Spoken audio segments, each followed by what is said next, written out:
fix that. Let me fix my audio really quick. Hello. Yeah, that's good.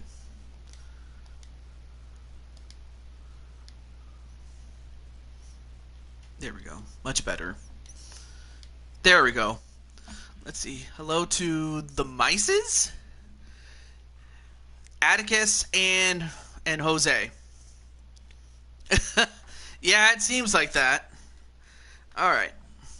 Well, anyway, there you see the main event, and wow, this is going to be a stacked card, but we're going to get through it, or try to get through as much as we can, and anything we don't get through, we'll continue for another time, so it's not a problem. Also, and then of course there you see Sarah Slater. I'm not sure if she's any way, shape, or form related to Leo Slayer, a popular singer in the 1970s, but I highly doubt it. Also, hello to Lala-chan. Anyway, great to see you, Lala-chan. And happy Mio Hernsberger. And I may as well go through the cards. So there you see the main event. First match you see is me and Darius, the new guy, taking on Wally and Ram. Of course, Darius, as well as myself, were alternates. Otherwise, without us, Wally and Ram would have just advanced straight through to the next round without any competition. So there we go. Anyway, just want to let you know that I won't be joining because I don't have a PlayStation. Wait, the mice. Wait, have I met you before? I'm just curious. That's all. But have I met you before? The Mices.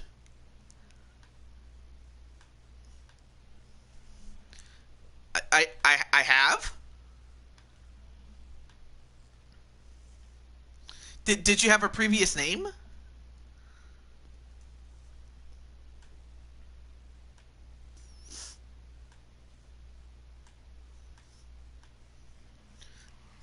Maybe I might recognize you by your logo. Oh no, wait, that's Oh, that's the former Sunlight Boy. Once again, you changed your name. Not sure why you do that, but I mean, not that I have a problem with it, but it's just I didn't recognize you until until I saw your logo. But in any case, though, also great to see you. In all due seriousness, welcome to the show, Sarah Slayer. I can't talk. Actually, rather than go through every single match, let's just get right into it. So you have myself and Darius Helms, and Wally and Ram. Yes, as a matter of fact, Sarah, I have you, and in fact, I actually have you in a match, believe it or not. And in fact, you won't even have to wait very long in here. And, oh, well, speaking of Ram, Ram, you're up on the first match of the show. Alright, so really the only person I need to contact is Darius Helms. So let me get him, and we will get started. Who is in the match tonight? As in, oh yeah, we get, Darius Helms, not to be confused with, Pentagon Darius. Where's Wally? I'm not sure where Wally is, though. Hopefully, hopefully he comes in. Otherwise, I'll have to tell him that he had a match early.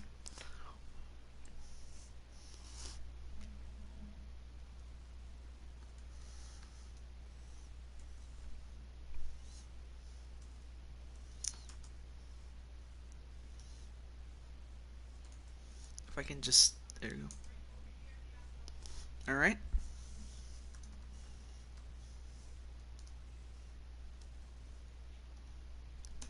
And also, hey, Blaze Radio, yo, yo, yo. I see you. Alright.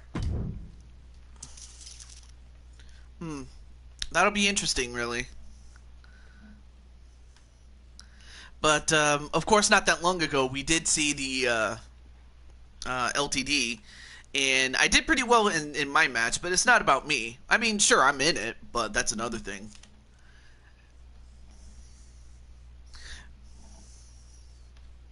As we go through the tunnel, and at the end of the tunnel is the light.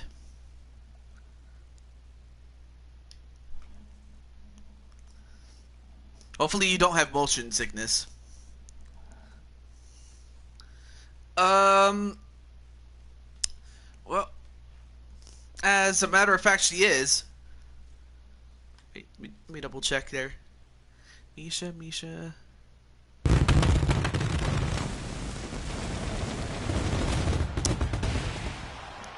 Yes, Misha is in it. All right, so now we're back to our classic Survivor Series arena, but and we're back in the Rosemont Horizon in Rosemont, Illinois.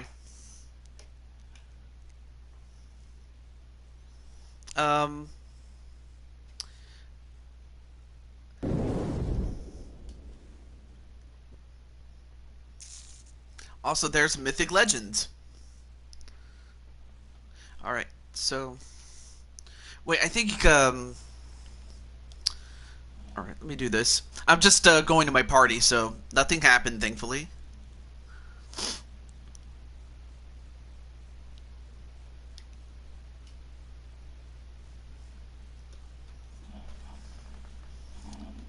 All right. All right. Okay, good. Oh well, hopefully the echo doesn't become a problem, because if it is, I'll have to exit. But other than that, though, or I can exit myself and then just jump back in. Well, but I almost pulled my shoulder. That didn't feel good. Jeez. All right, let me catch up on the chat really quick. Here. Let me see. Where is it? Okay. There's LD, aka Mythic Legends Wrestling. There's Chaos Reaper. Well, I was looking at the messages. So the man formerly known as Sunlight Boy says AEW has big plans for Darby Allin. Yeah, I mean, you've been building him up for so long. You got to make plans for him. Yeah. And then Mythic Legends has her family. Zero Gamer, how you doing? He just popped in the chat saying, "Yo." All right, Scavengers did good today. Look forward to the matchup later. Don't worry, we'll have a solution for you too. Not if we present the problem. Yes, and the problem is me. Nah, just kidding. Because it would be me, you motherfucker. Sorry. No, motherfucker, it'd be me. You just sit down. No, not really. Nah, not really. Actually, we'll see what happens, though. We just love fucking around. That's just how good we are. Well, we'll just have to start I'll just have to stop farting around and get to this matchup here. Let me also say hello to. You have to take off that headset of yours, honestly, since I'm going to be the one talking. Well, I do. What is it? I mean, I do have a portable headset, so I can commentate my own match, so to speak.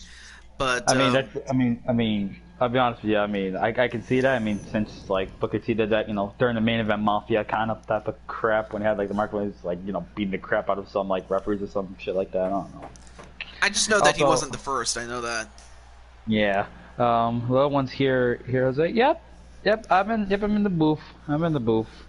And well, first up we have Wally, who he and Ram had a great performance, and in fact it came down to those two and the tag team champions, or the former tag team champions, the Eliminators. That would be Drum Monkey and Joker. Yeah. And oddly enough, Wally is going to be the captain, of course, of the Calgary Flames. And I asked him, maybe I can run it by you, but I asked him what day next week that would be the best, and he said Sunday. Really, Sunday? Yeah, I'm surprised as you are, but I might as well hop on that joint as well. I'll go for Sunday. Yep. Here comes Walter Johnson, who looks like he just fell into a batch of green Kool-Aid. Well, that's just green skin from, well, Gamma radiation. gamma radiation. Yes, thank you. I mean that. Of course, it's loosely based on the The Incredible Incredible Hulk. Hulk.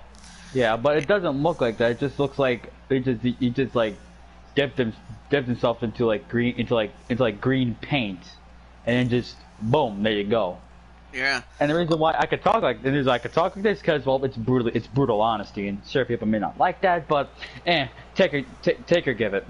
All right. No, take it or leave it. Let me just go back to the chat a little bit here, and also welcome Nightmare Zero Gamer, James Gamer, and by the Like way, Super Rock. MSK is on tonight. MSK is on tonight, so do stick around, and also hello to Sly Cooper Rocks. Great to see you, Yes, Sly. I'm just gonna call him SCR. Well, I just call him Sly. It's cool. Fair enough. I mean, He's we call cool like that.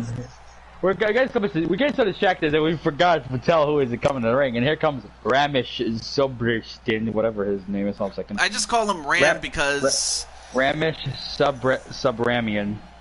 yeah. Crap. I'm surprised I can even say his name right. Well, as for Ram, I mean, of course, he busted out a new move. I called it the Battering Ram, but then I came up with a better name, the Rampage. I was kind of more thinking of the like, you know how like those like, here you come with here you come with a custom hockey jersey. Well, yeah, because I like hockey. I mean, I also like football and baseball as much. I mean, if I had to pick between my favorites, it would be like Madden, then NHL, and then baseball. Brandon's a bigger sports person than me. I just sit there and be like, oh, okay, and just dismiss it because I don't know that much shit, honestly. Also, don't tell Brandon I said that, okay? He's not in chat, right?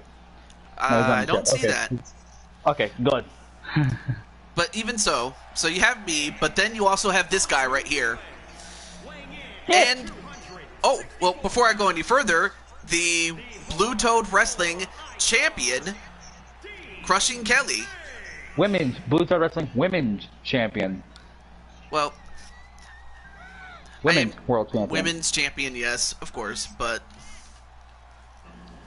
Crushing Kelly Black. But then, of course, we have this guy right here, who is making his debut. And this guy is no stranger to winning championships and has competed mostly on, on the likes of Second City Dojo, Mob Championship Wrestling. MCW, SCD. MCW. Yeah, MCW. I said MCW. SCD. Oh yeah, that's right. He also wrestles on Against All Odds show. I just forget the name of it. CPW, that's it. And speaking of Darius, there he is. Crimson said, TJ won't do NBA and let me play for the home team. He's on Jazz. There's a reason for that, Crimson. It's because the NBA season takes way too damn long. And that by the end of it, it'd be like 2025 or something like that. Yeah, pretty much. But not only that, like it's 100 games on there. It'd be tough to go back onto it. Yes, of course. No. The actual reason is because I wanted to do just the playoff, but then, and not only that. Well, one of it is that I wanted to get to the playoffs with our created players, right? But it doesn't let me do that. I have to go through season mode just to do it. So you can see how much that is pain. Yes, and not only that, and then but I think really the worst part, the one that really sealed the deal for me not going back to NBA 2K, was the fact that the creation process, it takes forever just for one. It's not even. I'm not even joking. I wish I was, but I'm not. NHL don't take that long, and you're getting your ass beat by Wally, and he frickin' missed an axe handle. But, yeah, absolutely. It's like it's here's the thing. There is a certain limit to like various details, and that NBA kind of goes over the edge on that. And apart from WWE creation suite that doesn't go that long. It's just like you pick, boom, boom. You can put images on there, boom, boom, sling some pow, boom. There you go. Right. NBA is like, I don't know if I want that or I don't want that. Anyway, before we get off track, Darius comes chop block. Jeez. I just wanted to catch up on the chat before I forget. I don't wrestle on CPW, but I do wrestle in NWA. Oh, that's right. Yes, you do. I'm sorry. Thank you for correcting me there, Darius. Oh, Arkham's here. Arkham's here. Hey there, Arkham is here. Great to see Arkham. And I did, Arkham did say that I did do the moveset for them, and I really did. Mm-hmm. I never expected them to really get back on track. There. Oh, well, really? I appreciate it. But yeah, it is fun to play. It's just not very streamer friendly. Yeah, just not very streamer friendly. I'll be honest with you. Subramarian. So yeah, until a new series comes along, like the old NBA Live series, or if I can get an older version of the game, and if it's much better in terms of creation, I'll take that, even if the rosters are outdated. As much as I would hate to do it.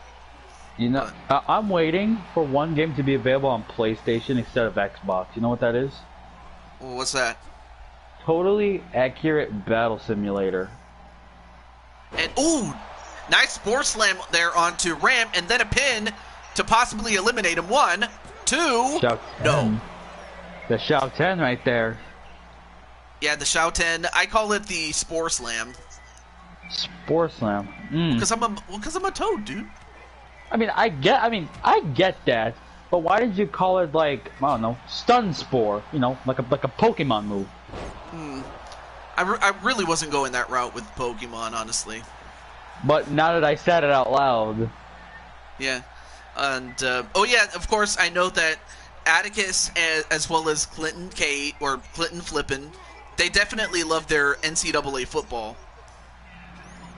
Speaking of, I did take some Xbox 360 games from Brandon's house because his Xbox wasn't working. I believe he has some NCAA football. Hold on, I'll be right back. I know I have it here somewhere. All right. Well, in the meantime, Wally and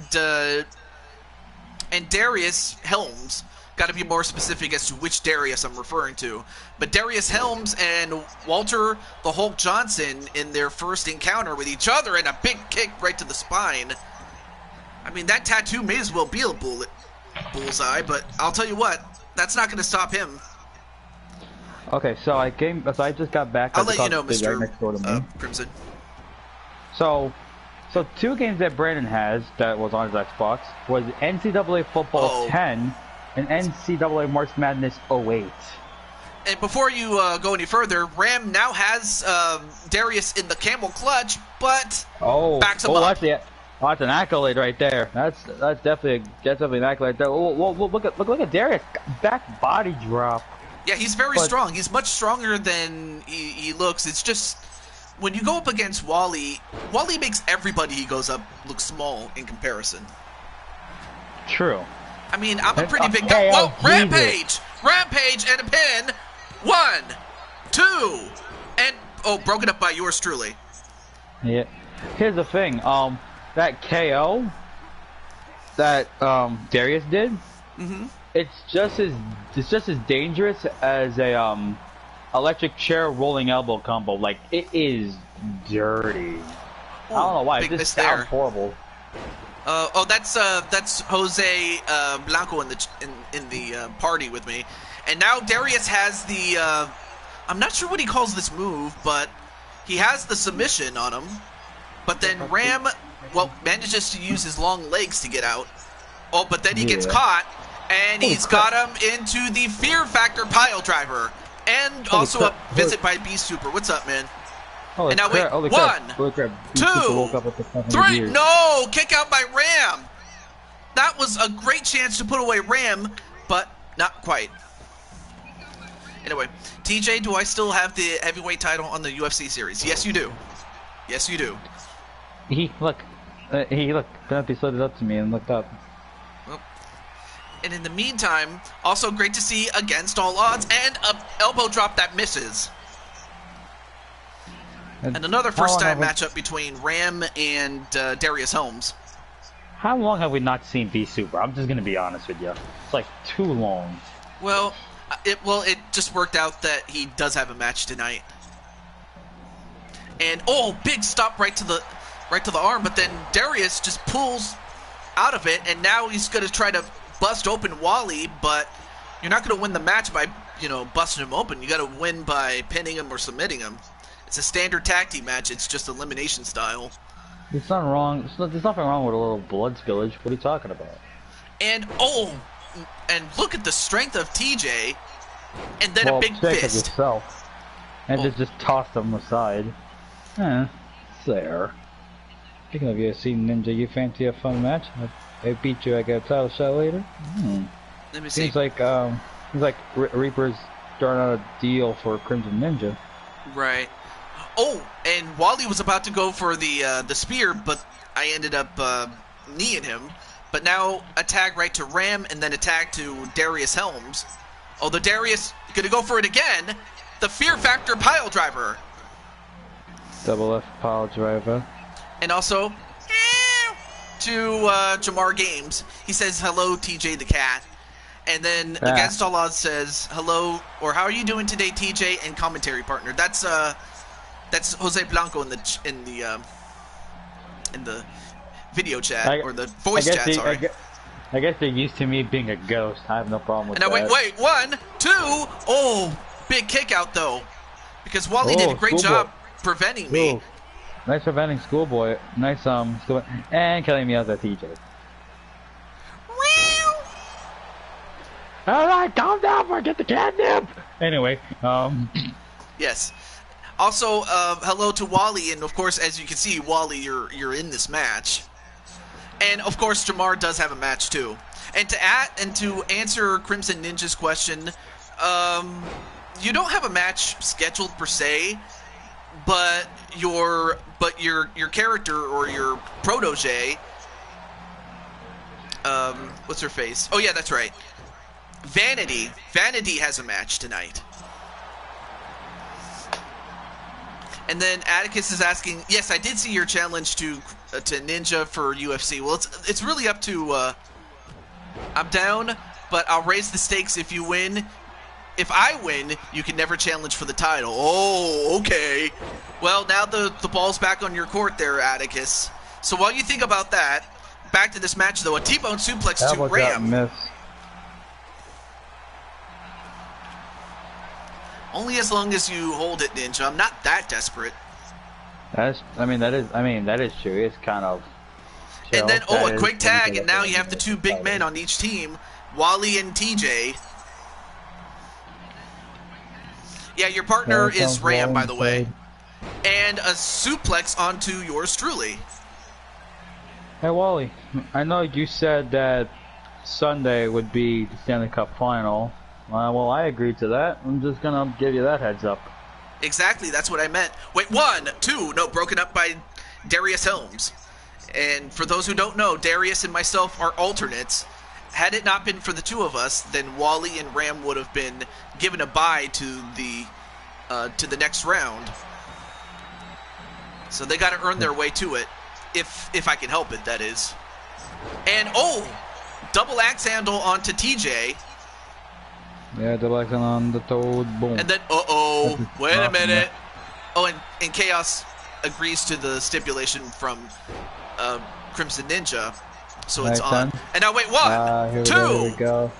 And Wally eliminates me, so that means that I ended up doing the job, brother. I did the job, brother. No, get back to the desk. Well, now it comes down to Darius and the team of Wally and Ram, so I do not like Darius's chances. How about that for a move for Wally? Gamma Hammer. Gamma Hammer? Like Gamma Hammer, but like, you know, like Hammer. Yeah. Gamma Hammer. Well, now it's... I mean, if Darius wins this, he'll definitely earn his way. Because he was a late entry in this. I mean, he's still new, so cut him some slack.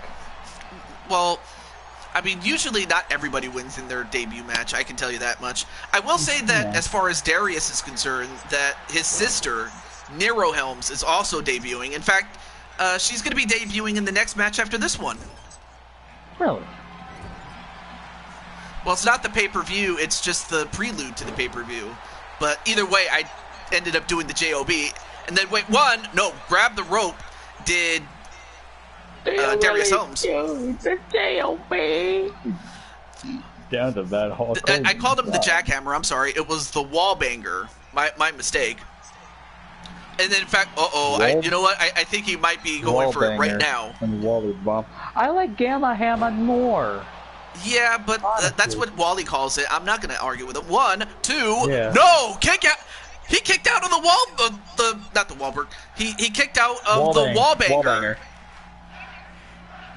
Well, now he turns it over to Ram, and we'll see if Ram can finish the job. It depends if they can capitalize, and if they don't, there's gonna be a big problem. I'll be honest. Now he's got him in the crossface. Yeah, Darius didn't stand much of a chance by no fault of his own. But once it got down to him and Ram and Wally. Oh, who's talking? Who's talking? I'm talking. The Universal Champion, Jose Blanco. Well, congratulations to Wally and Ram. So now I can officially say that they truly have earned their way into the next round. That they have. That's Jose. Yep. So you not make my voice to be this deep. So Ram and Wally, just like they did in their first round matchup, they do the same thing in the second round. Yeah, they're Wolfman. Hey, TJ, look over here. It's Wolfman. Yeah, go pat him. Oh. And now he's licking my hand. Jose, are you looking to get more gold, my friend?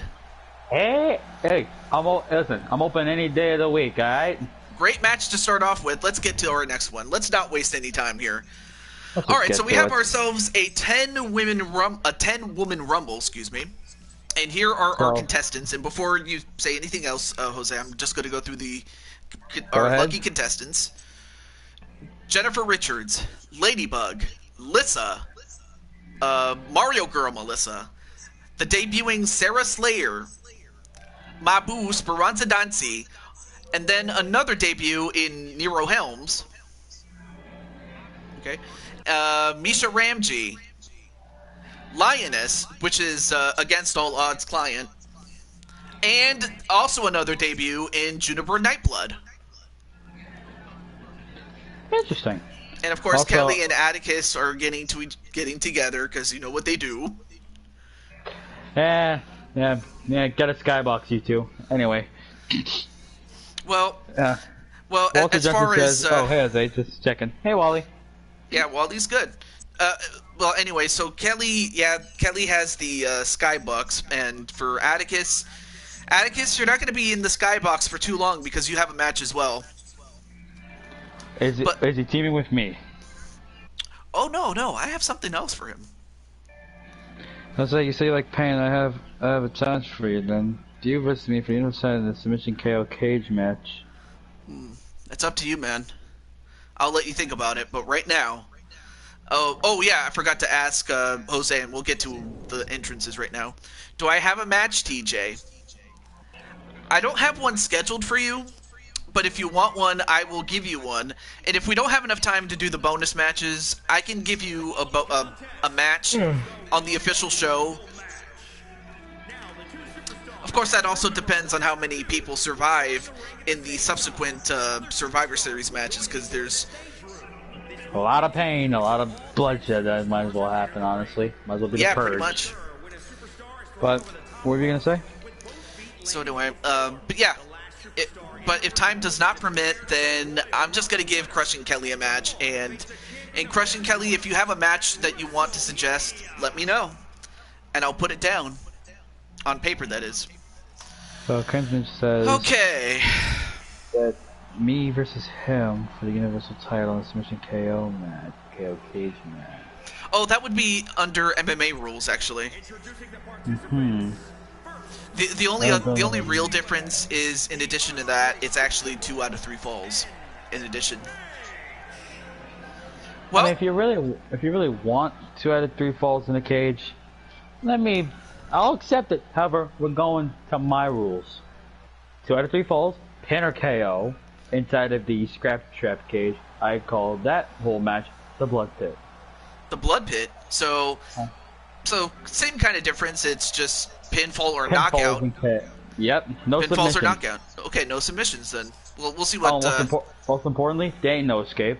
There's no Which is escape. obvious. Well, which is obvious though. This isn't my debut. I beat Kelly and Lissa last show. That's Yeah, right. but it's your official debut In the in a universe. more Think about official that. capacity. So, also, hey, Like great a to see paradox, Insane One. Morty. Yeah. Also, great to see Insane One, who also has himself a match tonight. And next up is Ladybug. She sure let herself go, huh? So you have, well, I'll tell you what, even at that size, she's not someone to underestimate. I mean, she did knock out Lioness. Probably Yeah, a lucky indeed. shot. Yeah, Probably- indeed. prob- Yeah. Sorry. Probably a lucky shot. I'll be honest with you, it's probably a lucky shot. Jose vs Ninja, good luck. I pick Jose, LOL. What did what happened to her eye, Clinton? What did you do? And also to answer or to acknowledge Darius, Nero says Nero has a challenge ahead of her. Yeah, she does. We did get to see her awesome entrance, so I'm happy about that. Chris accepts. I accept Jose. I'm never one to back down to a fight. All right, so it's a pinfall knockout match in a claptrap match or claptrap cage. Scrap Chap Cage. Well, same difference, I suppose. I mean, same difference, but when you get busted open, you have a high possibility for tetanus. Anyway, I don't know, sickening. Anyway. Yeah, it definitely fits. Definitely it fits, Darius, as far as your sister. All right, so who's gonna join them? Who's gonna be next? Whoa! Juniper. What a move there by. I'm calling Juniper right here. Nope, it is Mario Girl. Wait a minute. Did she just do a Phoenix splash on the middle rope? Springboard middle rope Phoenix splash? Yeah, and I'll tell you one thing. Mario Girl has. I'll tell you one thing. When Mario Girl first started, she was, relatively short, but now she's gotten big. I'll tell you what. If she doesn't stop taunting, she might get herself eliminated quickly. Yeah, and big drop kick there onto Ladybug. Number 4, Mabu Speranza Dancy. Honestly, I'm in the midst about that. I'm not sure what you mean by that. Think about this, right? In a Royal Rumble match, generally, it would be 10, 20, or 30. Getting the early number instead of a late number is a hit or miss. I suppose. I will say that. Yeah. And then Arkham says, I remember her. Lily's old nemesis. Leona, that's what she's talking about. Oh, you mean Ladybug? No, Liliana Melissa? Ladrona. No, I was trying to think of who her old nemesis is. And number 5 is Sarah Slayer. I think it is Melissa. Although Melissa and Nero Helms going at each other for the first time. They've never met each other. Oh, Mario Girl. Yeah, okay. Yeah. I actually thought so, honestly. Now, I will say that Arkham, your girls are in the main event. I will say that.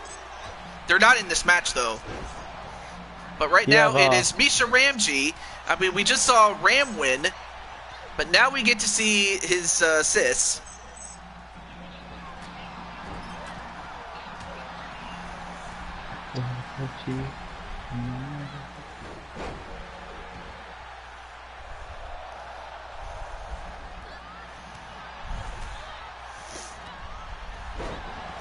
And then, of course, Wally's saying hello to everybody in the chat.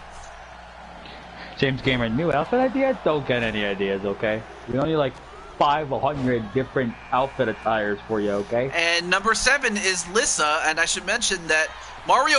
Well, I might have spoken too soon because Mario Girl and Lissa, that would be the Dragon Goddess, they have some beef with each other going back to their Survivor Series match, in which both of them got eliminated. And that, Lissa wants to get her revenge. Well, she will not have to worry about that. And unfortunately, my boo, Speranza, got eliminated by Sarah Slayer. And yes, the 4 Queens titles are in this season. Yes, they are. And number 8 is Jennifer Richards. Hey, Irish Fire. The Irish Fire, or the Dragon Queen. Dragon Queen, Irish Fire, Jennifer Richards. That's how I would say it, at least, honestly. But yeah, that's just me. I mean, not to say I did ask Jen one time out of character if I could, make an old school version of her if I decided to do an old school version of the show. And believe it or not, Ladybug is still in there, as is Nero. Huh. That's unbelievable. And number 9 is Against All Odds Girl, the Lioness. Probably after this match, I'll have to, hit the bricks, get to sleep. Oh, you have to? So okay. Yeah, well, I'll go after this. I'll go after this match, okay? Because, okay. I mean, you're more than welcome to stay in the chat if you could, but if not, that's fine. I will stay in the chat, okay? It's just that, I'll go to turn off the PS4 thing. Oh, okay. But besides that, and and also, as you were saying, I'm sorry. Here comes number 10. Juniper Nightblood. What a lucky draw she got, and Ladybug's also out. But Juniper got the lucky draw. But now we're down to our final 7 competitors. Hey, how's it going, Brian LG? Brian LG. And of course, Jen going after Juniper. Also, I'm happy to know that Brandon did win his match in Blakely's show. Shame he couldn't win it. Well, I know he has actually, he does have a match with Devin Storm. With Devin Storm as a tag team partner against. I kind of saw one of the matches, honestly, but yeah. I'm not gonna spoil it for you. I'm not gonna spoil it for you guys, all right? You don't deserve this spoiler. Okay. Anyway. So of these 7 women, I mean, who do you think is gonna have it? I mean, Nero is still in there with the performance of a lifetime here.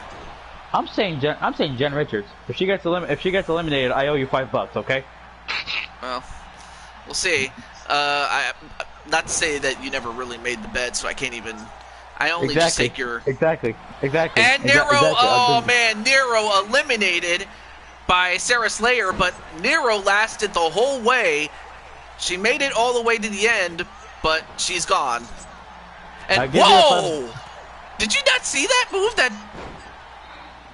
No, I'm blind. I didn't see what happened here. You did not see the move that Juniper's. Oh, and well, now out goes Lioness. I actually thought that Lioness would have made the final 3 or final 4. My pick is still in there, Jen Richards. But Jen, I believe it was Jen who eliminated her. I believe so. It's just a super kick to the jaw. Out she goes, and down the wow. Oh, and a big high kick there onto Lissa. And then a neck breaker onto Juniper. Ellie's like, what? My sister did. And then look at the look on LD's face. I know. She's like, what? Like the fucking tin on. Yeah, it kind of does sound like the Home Improvement sound from Tim the Toolman Taylor, Tim Allen's character. I'm gonna wrap it up soon, puppy. Okay. Okay, I'll do that.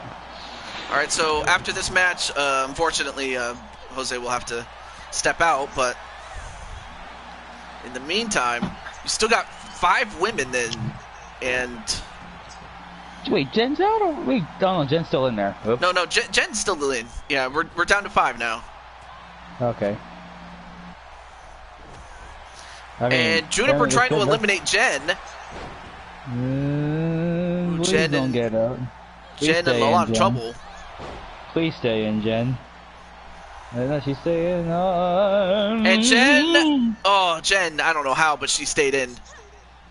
Oh, big knee onto Juniper. And Misha eliminates Sarah. Sarah Slayer's out. Home Room is a good show. It is, especially if it was on Nickelodeon. Don't ask me how I know that, honestly. I was about to ask, like, how would you know that? The only reason I know about Home Improvement is because I remember. Well, out goes Jen, thanks to Misha Ramji. Go get yourself a Diet Coke. Anyway. Okay, so apparently LD or her, the person behind the character, loved that show. Yeah. Right now we're down to 3.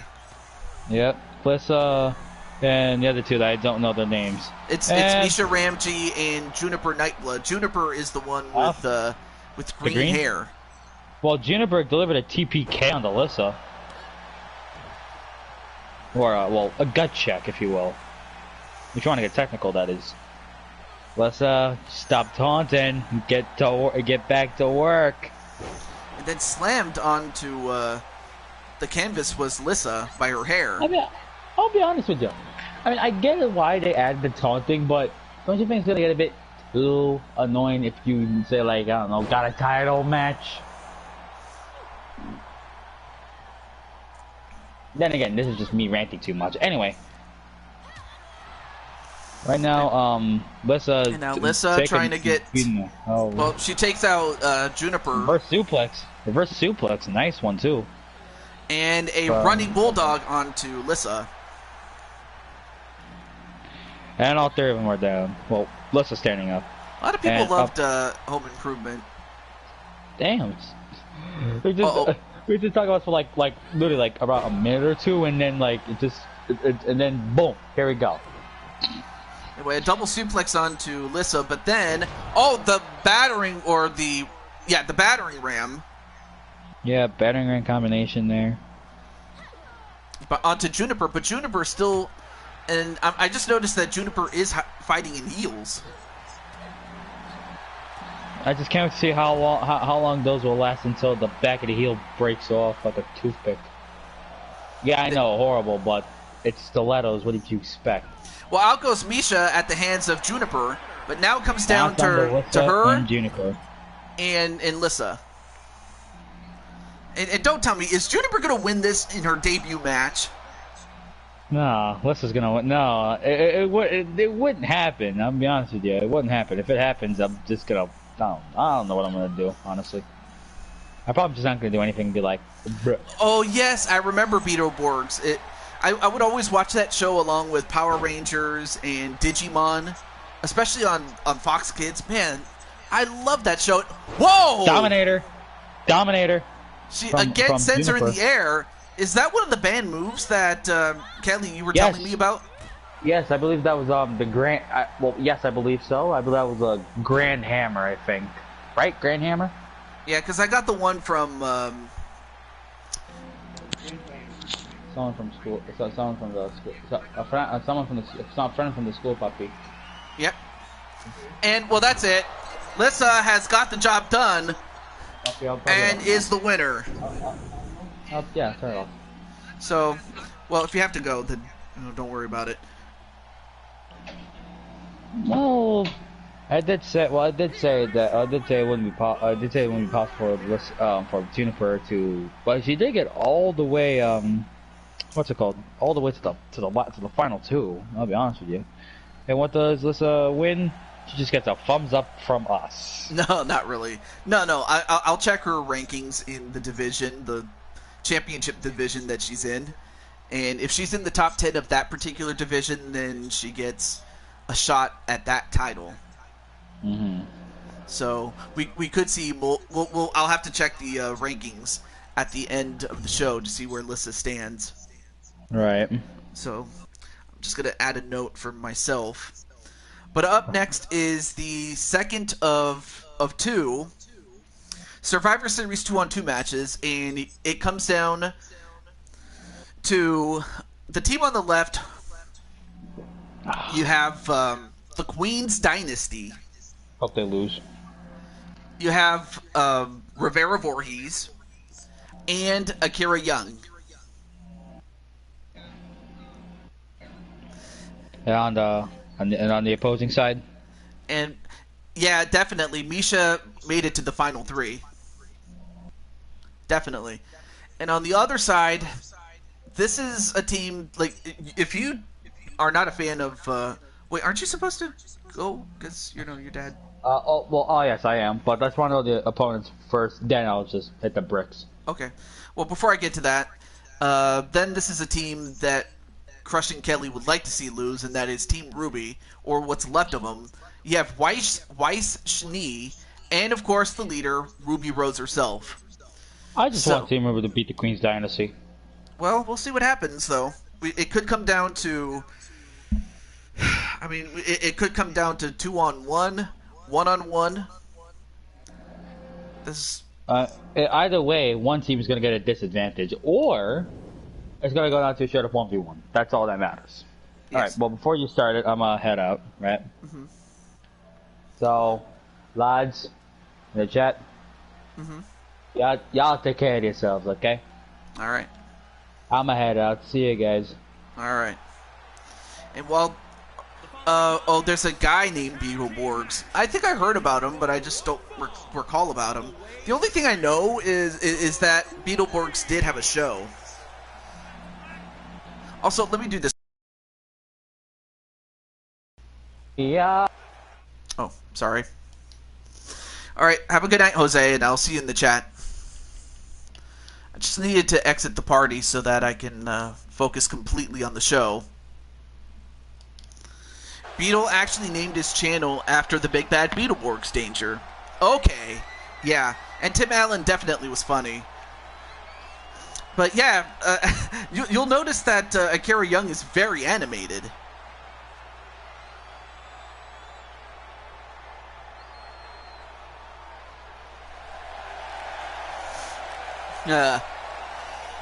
Well... So definitely you have somebody from Kyle Young's camp. In fact, may as well share this with Young and company.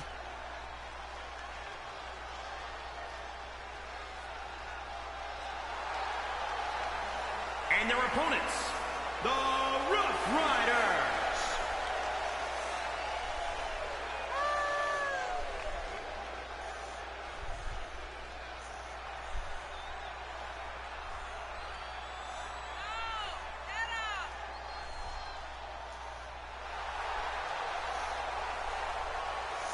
Anyway. And also, welcome back, James Gamer. And what do you mean, huh? Anyway, there you see one half of the tag team champions in Ruby Rose. However, she, in this case, instead of teaming up with her usual tag team championship partner, it is Weiss Schnee that she's teaming up with. All right, match underway. And already going for a suplex into a pin. 1, 2. Ooh, that was almost close. That was close. And then a kick right to the gut of Akira Young.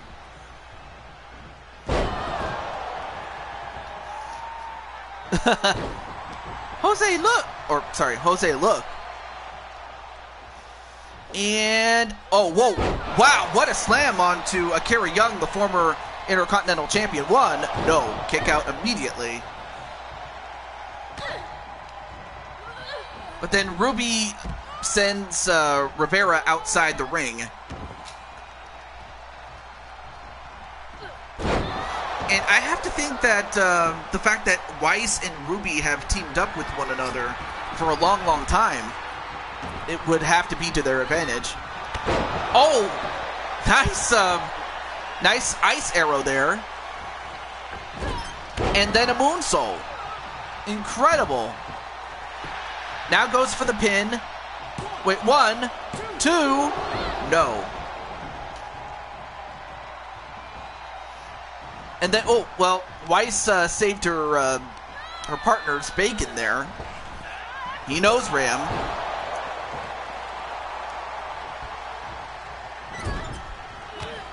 Now the referee trying to restore some order here. I noticed. And then, oh! Big forearm shot there onto Weiss.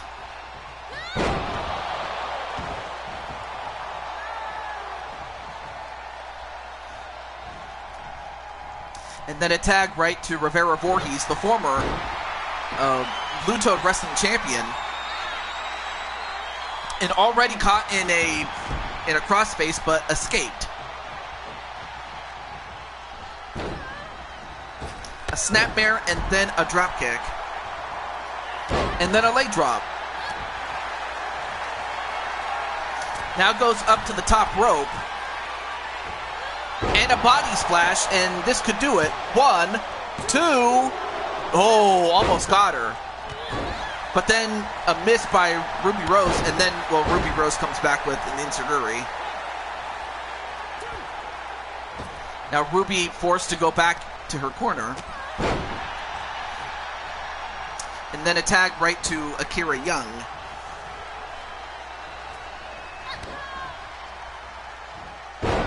Oh, nice hammerlock DDT.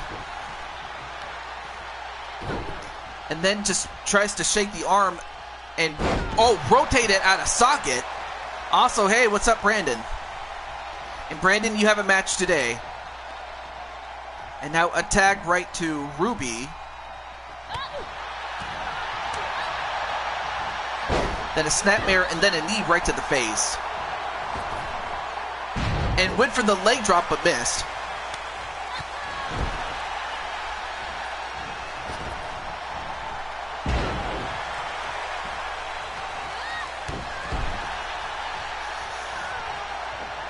And then a moonsault, but off the ropes she missed. Not sure what she was thinking there. Now goes up to the second rope. And then a moonsault finally connects. But yeah, Mr. Against All Odds, I hope you enjoyed the match, you know, featuring Lioness and the others.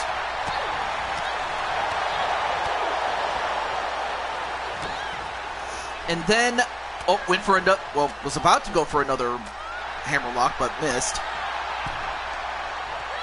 And a back body drop that sends Akira Young onto the outside. You did, that's all that matters, really. And I'm happy too, man. And now Akira Young getting right back up. Oh, and a Ruby Stunner, or a Ruby Cutter, I'm not sure what she would call it, but went for a wrist drop, or an elbow drop rather, only to get shoved onto the floor. Now Akira gets right back, and then, oh wait,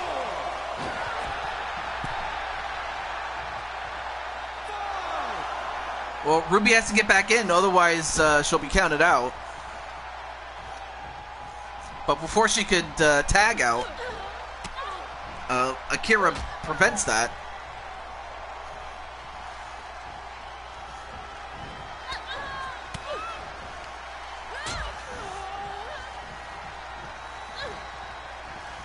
And Akira, whoa, nice suplex into a neck breaker.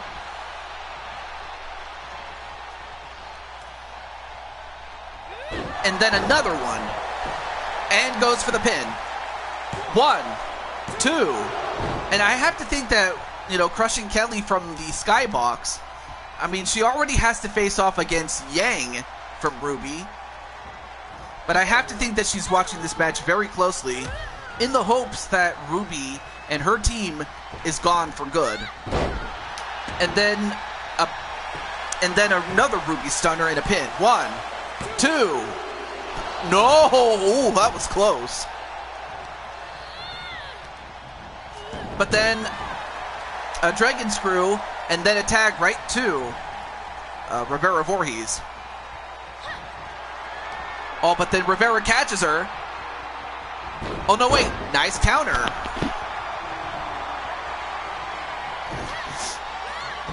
And another stunner. And then a pin. 1. No, broken up.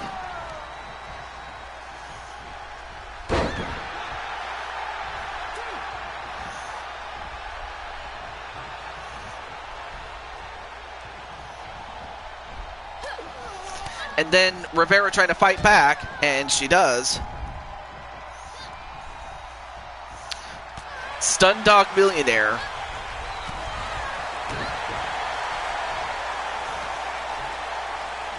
Oh, and a two-handed choke slam. Then a tag right to Akira Young. And of course, you know, Odds knows full well, you know, what Akira and Rivera are capable of. Anyway. All right, so Kelly provided the backstory. So the backstory is that Ruby and her crew tried to take her out and I consider whatever failures on their part as karma for coming after me. So yeah, Crushing Kelly has a vendetta against Ruby after what Ruby and her team tried to do. So what happened was that the team of Ruby, they tried to take her out. And it started with their leader.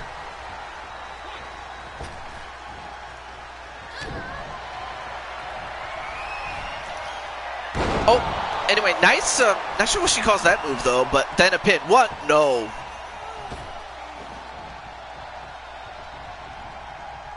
Immediately goes right back to her corner and tags in Rivera. And, of course, Rivera in her match, last time that we saw her in a Survivor Series match, she was the sole survivor. And of course, Akira was the alternate coming into this. And now Rivera going up to the top.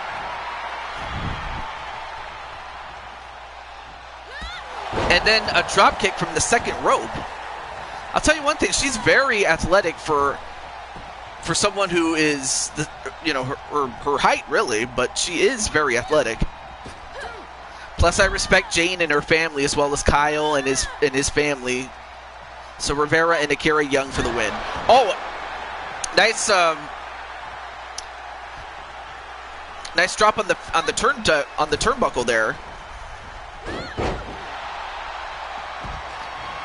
Oh, but then the Ruby cutter from out of nowhere, and goes for the pin.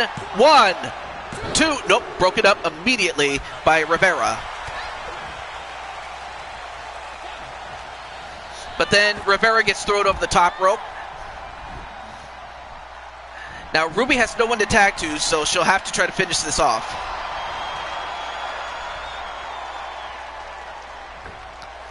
And another Stun Dog Millionaire. 1, 2, 3, and she got it. And Rivera was too slow, but now it's all up to Rivera Voorhees. And then a Poison Rana. I have to think that Crushing Kelly's not going to like this. And now a tag to Weiss Schnee.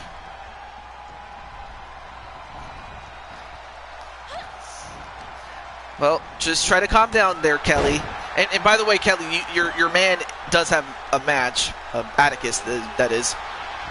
And also, Joshua James, I forgot to mention, I don't know if you're still in the chat, but you have a match as well. I forgot to mention that. A German suplex.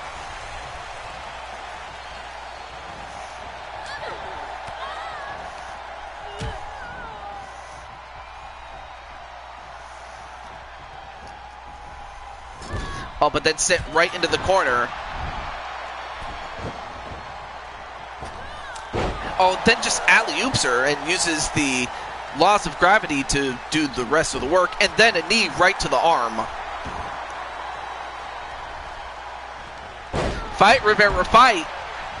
Now, again, while Rivera has been in this situation before, I don't think she's ever been in this situation with two trained killers. Or at least two, teammates that have great chemistry with one another. And now goes for the pin. Does White knee. 1, 2. No. Not quite.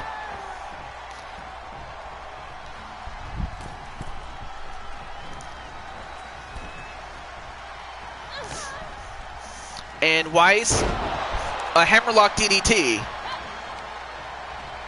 And then another DDT.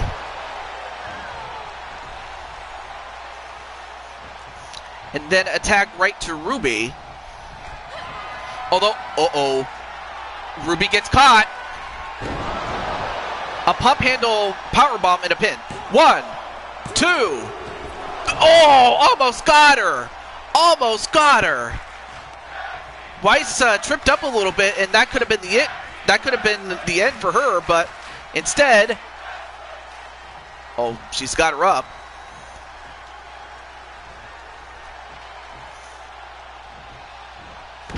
And drops her down with a suplex. Man, that was close. Then a body splash.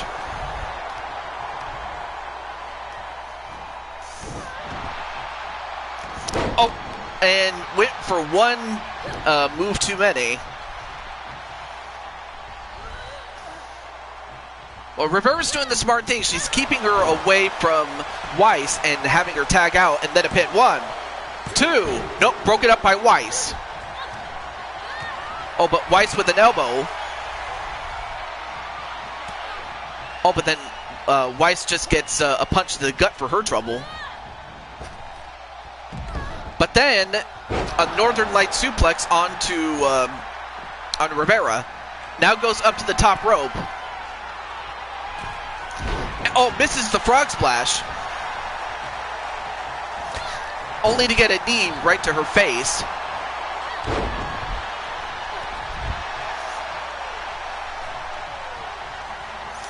A prime opportunity if you're Rivera to try to get this, to try to get Ruby out. Aw. And now wait.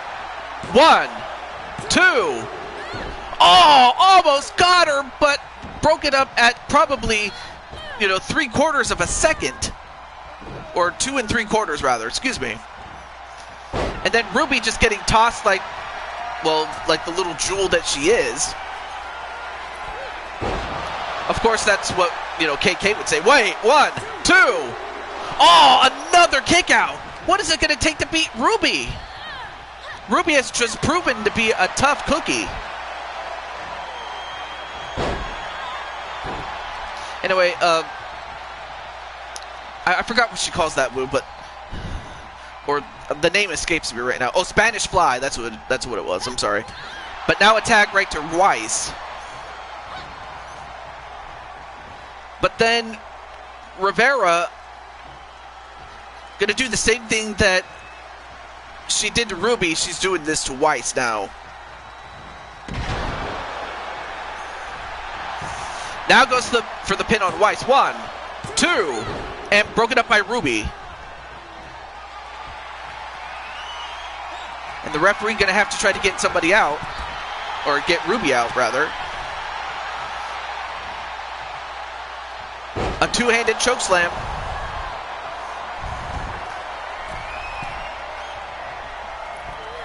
And then a body splash with a pin. 1, 2. Nope, broken up by Ruby again.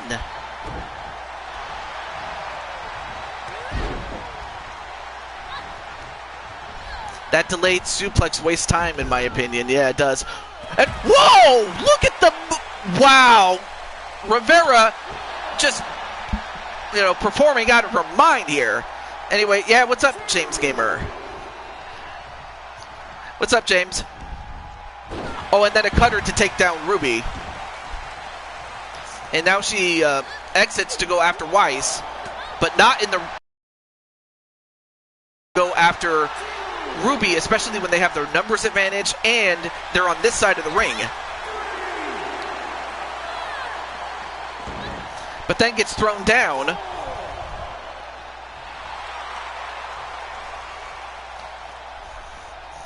All right, now both women back in, both legal competitors. And then a backflip or a moonsault then attack to Ruby. I mean, how much more does... Uh-oh. I might have spoken too soon. Pump handle, powerbomb into a pin. 1. Nope, broke it up immediately. Just 2. New look.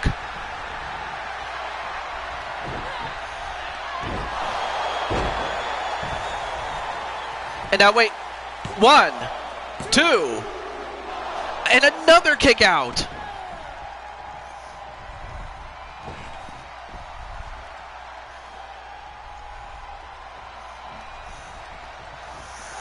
Although I think Weiss might be going for the kill.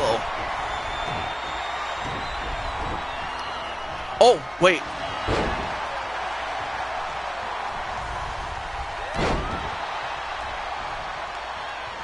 All right, there we go. Anyway, now a couple of punches right to Weiss. Oh, nice roll in clip. I'm not sure what she calls it. A rolling kick, that's what it is. Sorry. 1, 2, 3, it's over. And Rivera did everything she could, but just ran out of gas, and Ruby moves on.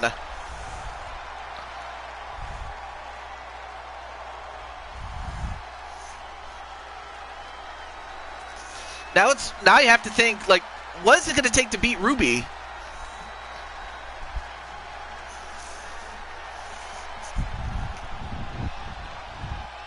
I mean, of course, Arkham is a big fan of Ruby.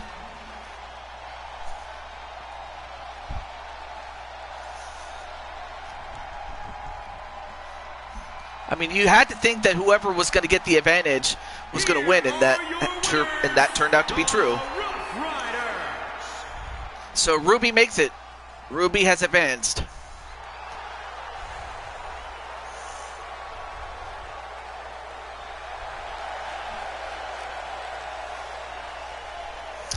All right.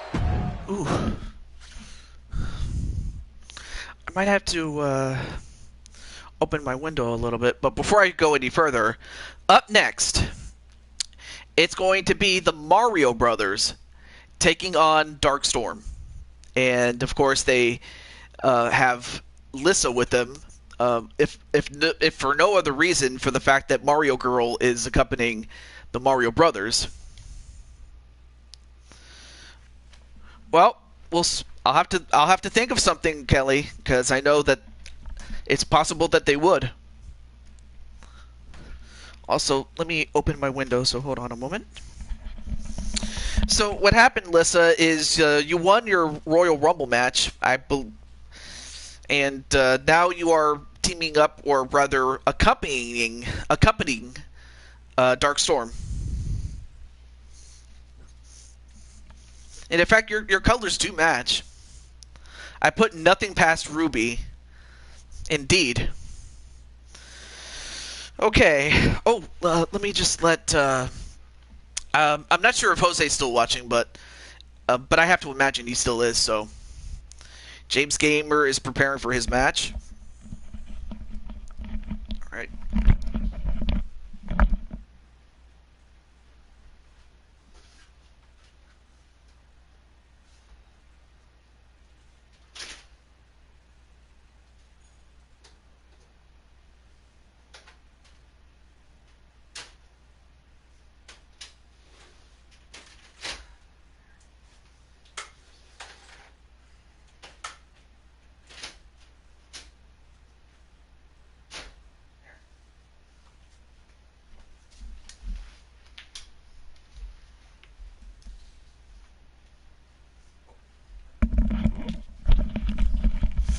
Okay, we're back. Alright, so Captain Danger going to go for the Mario Brothers to win. Because, Lissa, you went in there, and by the time you got in, Mario Girl had just gotten eliminated, so you didn't even get a chance to get your revenge. But there you see them. The legendary Mario Brothers. On the way to the ring, accompanied by Marco, Girl Dynamite, Melissa, at a combined weight of 480 pounds.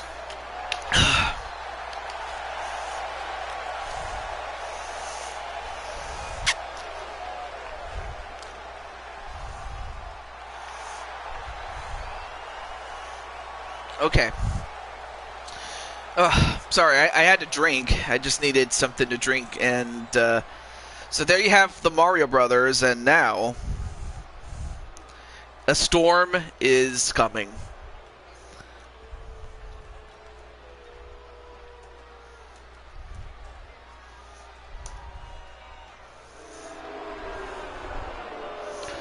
There you see Brandon and Devin Storm.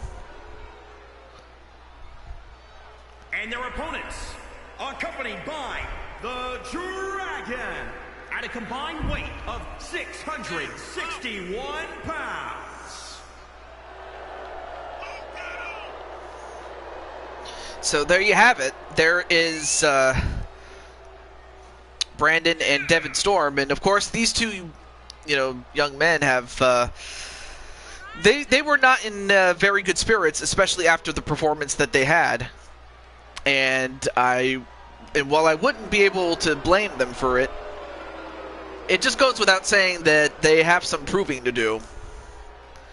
And what a way to do it against the Mario Brothers, a team that has won more championships in a 30-year span. And during that 30-year span, they had won more championships than anyone else, collectively and individually. MSK.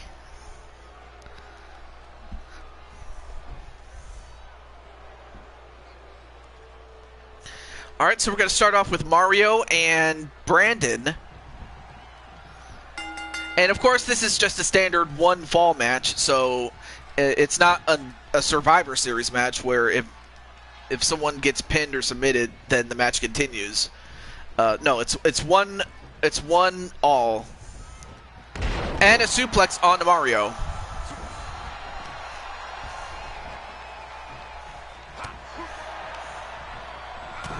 Oh, and a big punch right there to Brandon. And I have to think that as much as Lissa wants to face off against Mario Girl, she'll have to focus on her next opportunity as a result of winning the Royal Rumble. And SWO and MSK. Oh, nice backflip kick there to Brandon by Luigi.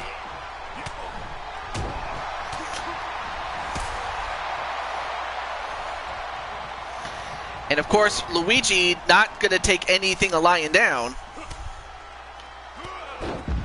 And waves that at TJ.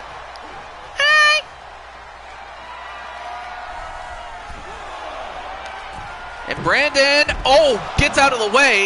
In fact, I think he might have just baited Luigi, and now a powerbomb onto the outside to Luigi.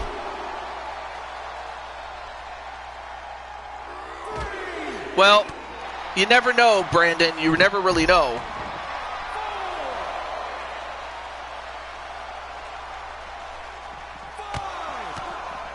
And wow, Luigi just being extra vicious here.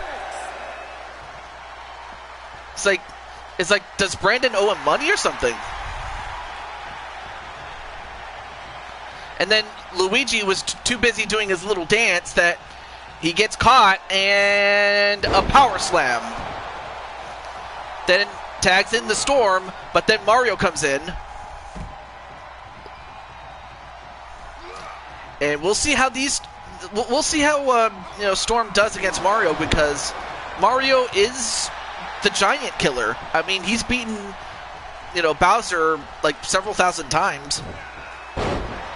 So Mario would know how to deal with, the monster that is Devin Storm.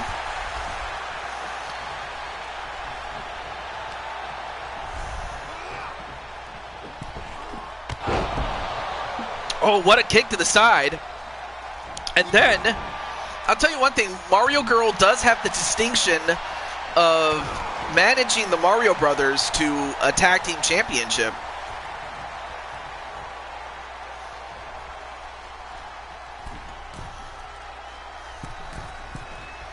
And then Luigi, nice backflip, although he might have hurt himself just as much. But this is not where you want to be if you're Brandon or Storm. 1, 2. Nope, broken up by Brandon. You don't want to be in the same corner as the Mario Brothers. They've proven so many times that they can put away guys. In fact, I'm going to go one step further to say that, you know, that the Mario Brothers, they made the tag team division what it is today. And Luigi just using his speed to just, you know, outmaneuver the big brute. And now Luigi going up to the top, he's going to fly and deliver a headbutt and a pin. 1, 2. You have got to be kidding me. The Mario Brothers. Well, then again, who am I kidding? The Mario Brothers are legends. You had to think that they were going to do something, and they did. They showed us why, for so many years,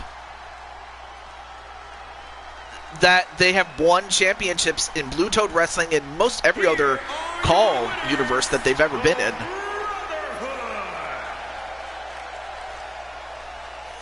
Well, I hate to say this, but I think Mario Girl had a positive effect on them. This...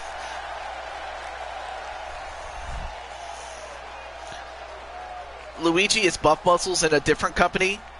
But the thing about the Mario Brothers... Let me go out of character for a moment. So the thing about the Mario Brothers is that you could put them in any spot. You could have the Mario Brothers as villains. You could have them as the heroes that they've always been. And then you could have them in different type of roles. That's just how versatile, you know, their characters are. And you could just put them in any position, whether it's at the opening match, the mid-card, or the main event. They'll kill it every single time. Whether it's together or as individuals, they can kill it. They can kill it. But as for Brandon and Devin, I don't know what happened, though. It seems to me that something's amiss. And, well, Liz is not too happy about it.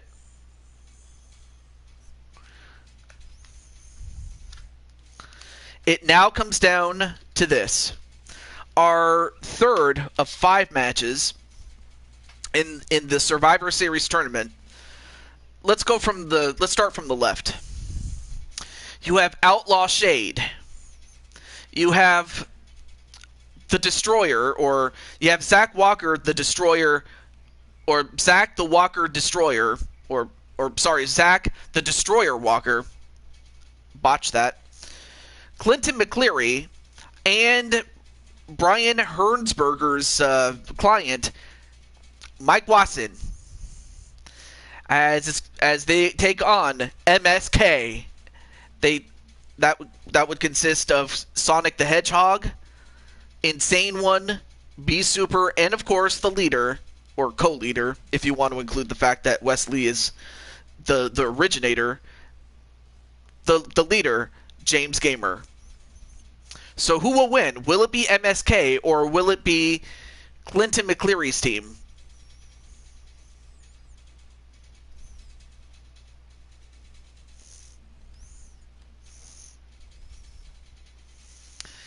Well, back to the drawing board, I hate to say. Also, oh, Joshua, you're, well, actually, you know what, Joshua, you can, I'll share your match tomorrow, since I know that you have to go to bed soon. Clinton's team, simply because Clinton is on it. Oh, of course. Naturally. Okay, let me see. I think, also let me double check here.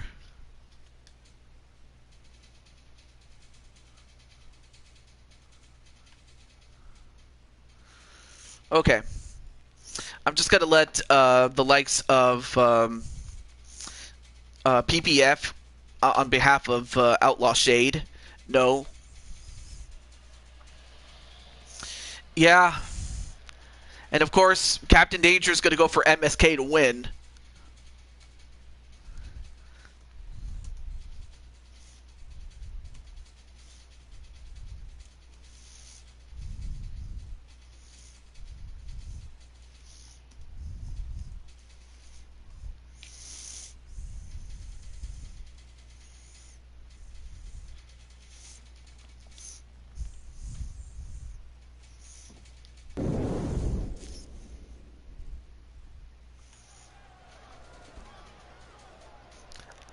I hate to say it, but the most humiliating thing is that they were the Mario Brothers. They were their overalls were 85.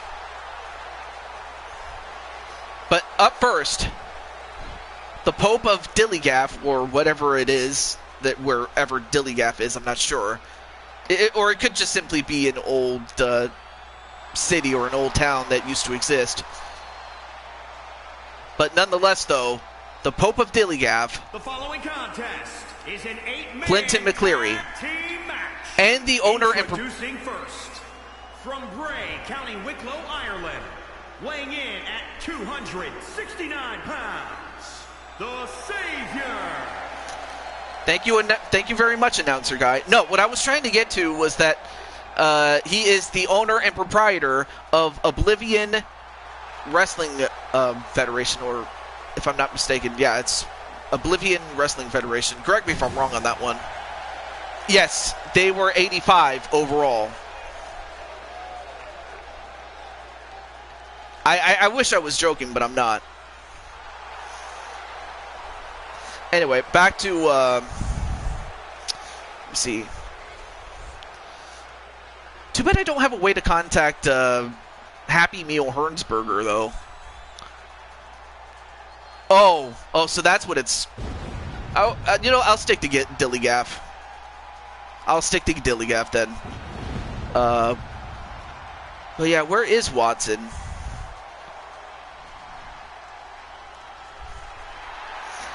But now we have Zach the Destroyer Walker.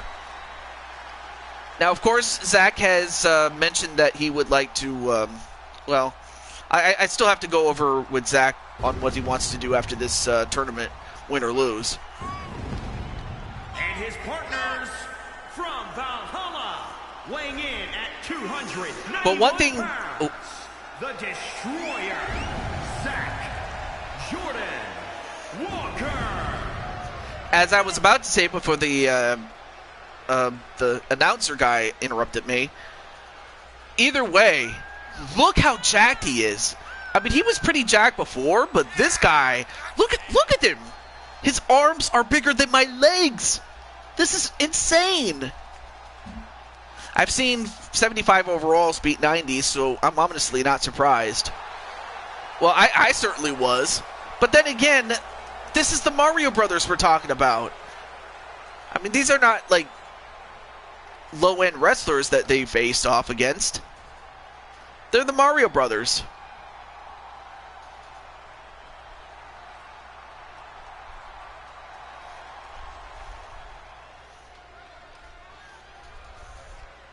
What? Oh, Watson is on Skype. Oh, okay. See, I would not have known that. Well, okay. Not a problem, though. No worries, Jose. No worries.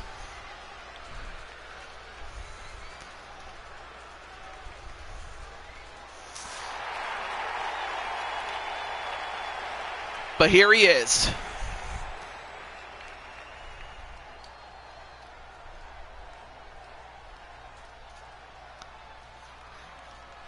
A man who dominated the last match that they had.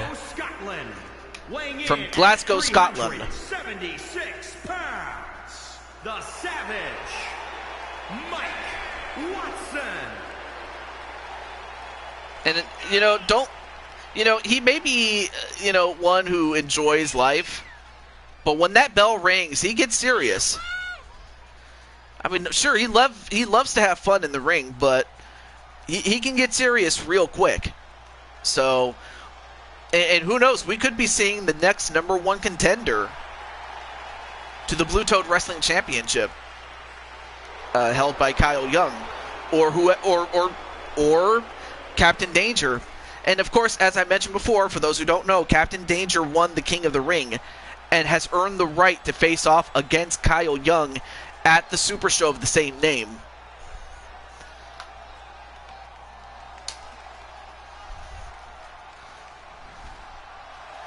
McCleary carries you, never forget that.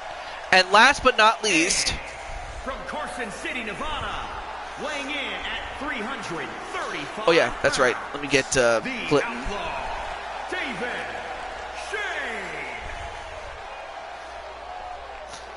I almost forgot to get Mr. Clinton.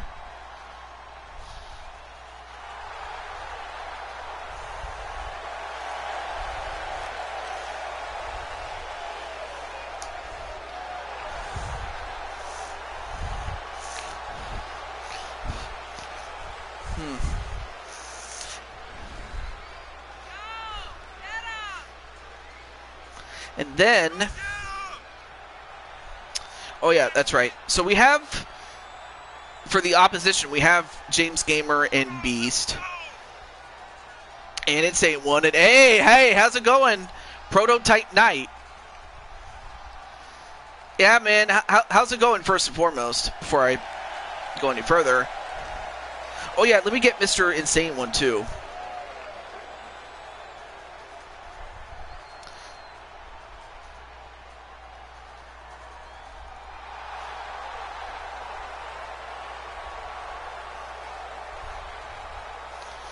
Okay, areas.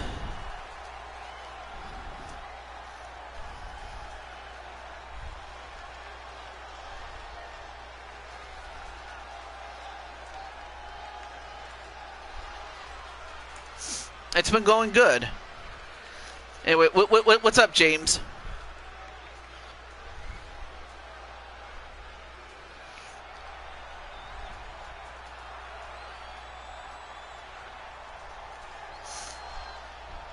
Chaotic masochism?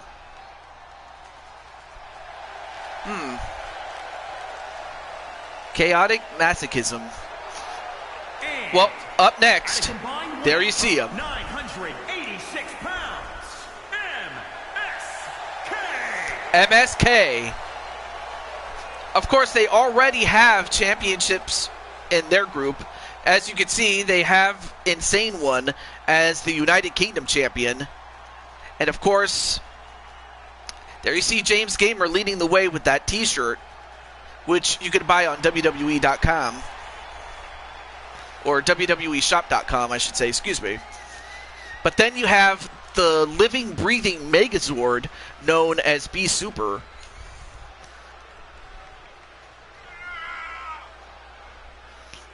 And eventually we are going to get to see Atticus and Jose.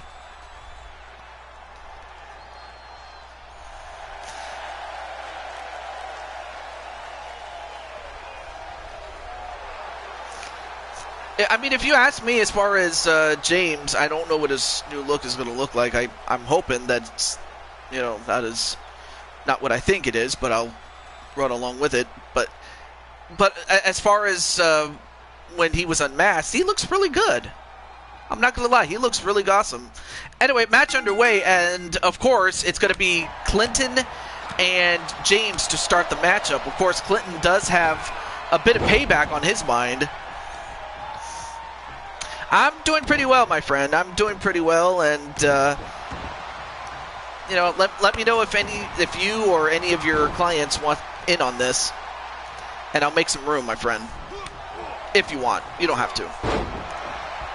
Anyway, nice judo throw, and nice evasion there onto or by James Gamer, and then a drop kick to the side of the head of Clinton, and Clinton just got raked in the eyes. Now goes up to the top rope, and then a body splash that missed.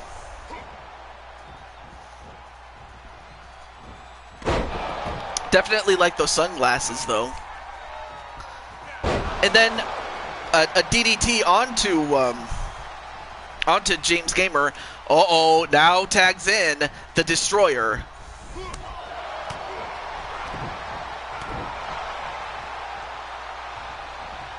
And the Destroyer, oh, wow. Spine buster, and is he? No, not even a one count. But now James is in trouble, and now James is getting a mud hole stomped on him. Oh, but then a dragon screw onto the Destroyer. Oh, kicks him right in the back. And now Destroyer in a bit of trouble. We'll have to see, Jose, but I highly doubt it. But but if time does permit, we'll see. I'm not going to make any promises here. But then pulls him away from the ropes and goes for the cover on the big man, and then a pin. 1, 2, no, broken up immediately by Outlaw Shade.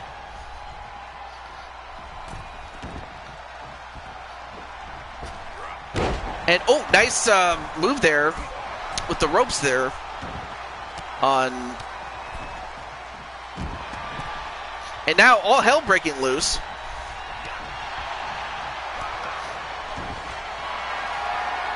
And now, he's going to tune up the band.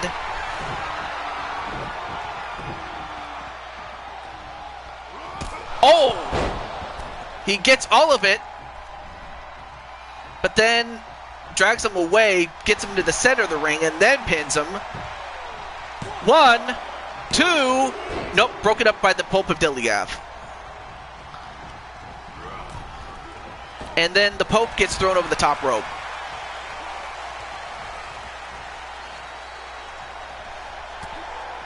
And now goes up to the top rope again. Well, so far James has done most of the work. Elbow right to the head of the Destroyer. And went for a backflip or a moonsault, but missed.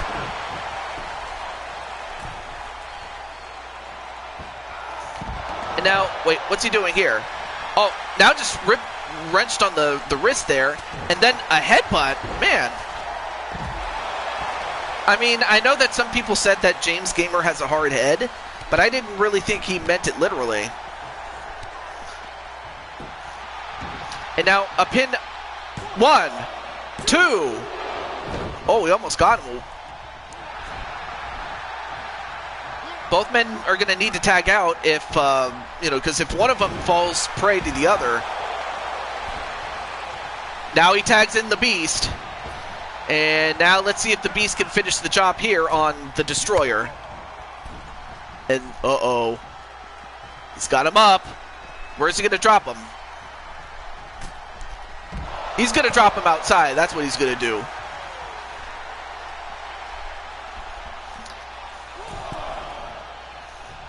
Although, wait a minute, Beast's going to go outside. I mean, Destroyer in the wrong part of town, though. Although Destroyer... Wow, look at the strength! And Beast is, like, about maybe, 25 pounds more than he weighs? I just know that, that Destroyer, Zach Walker, is a pretty big man. I mean, look at the size of that. I mean, he picks up a man that most other men would have a much difficult time picking up. And wow, and how many people can do that to the Beast? However, both these men are risking a count out.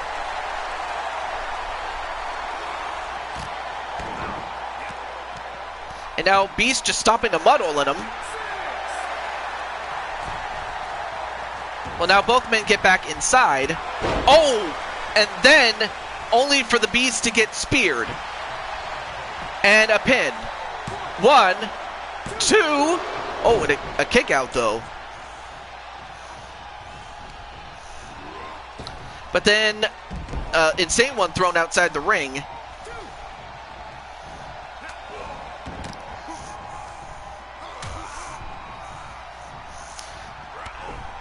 And the Beast Stunner! Beast Stunner and a pin!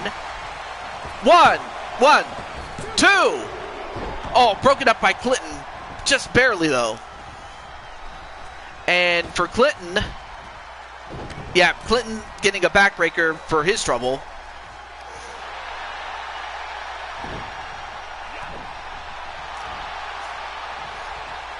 And Beast Super just beating him up, though.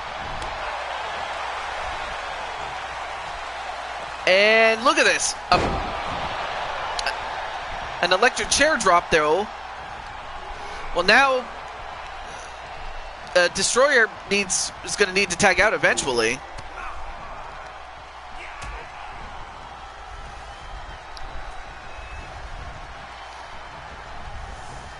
Also, hello. Oh, welcome back.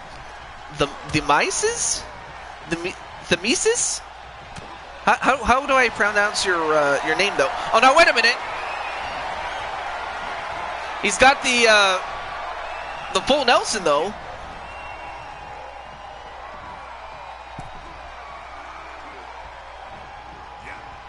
Well, nothing going there. But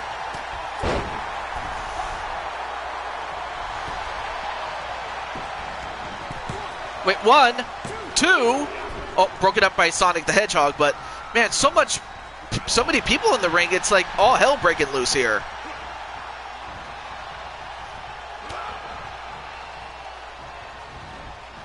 And then a spine buster onto Sonic that'll take him out.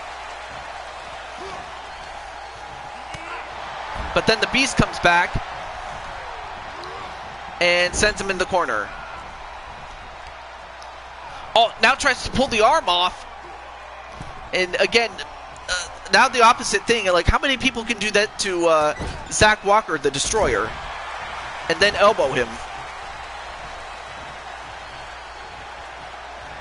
Then attack to James Gamer, but then attack right back to the Pope of Diliath.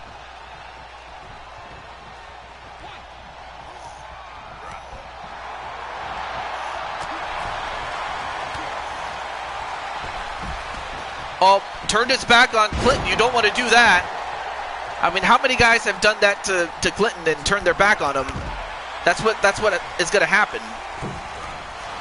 Oh, nice tornado DDT onto Clinton. And now Clinton in trouble again.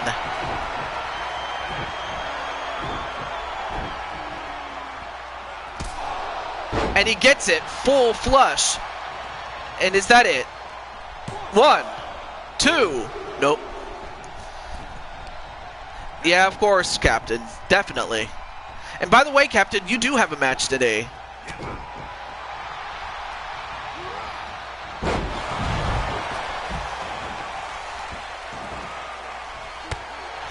And then a kick right to the back of Clinton. And then a tag right back to the Beast. And now a pin onto Clinton. 1, 2. Oh, he almost... Oh, that was a big kick out, though. That was a huge kick out.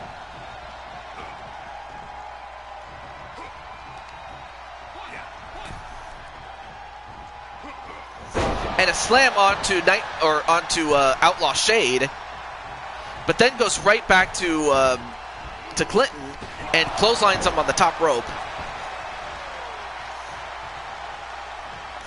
Then a tag right to James Gamer. So far, Watson and Shade, and then Sonic and Insane One have yet to officially tag in, so they might be trying to save them for later in the match when they absolutely need it. 1, 2. Oh, and a big kick out by James Gamer.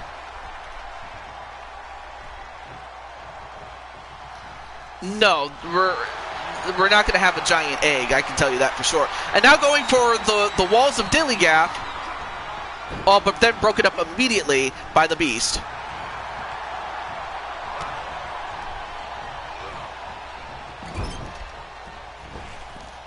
And oh, and a punt kick. Oh, no, wait. Oh, wow, just wrenched him on the leg.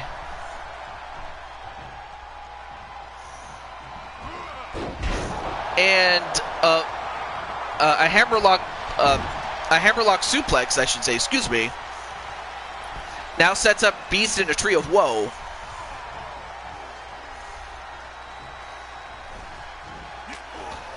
Oh, but Clinton not going to go quietly.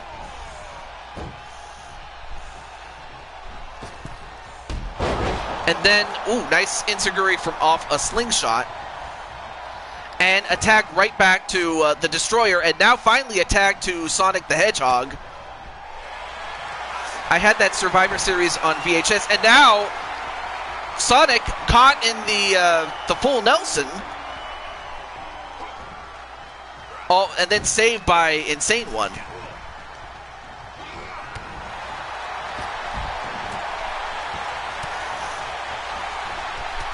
Oh, and a spear onto Sonic.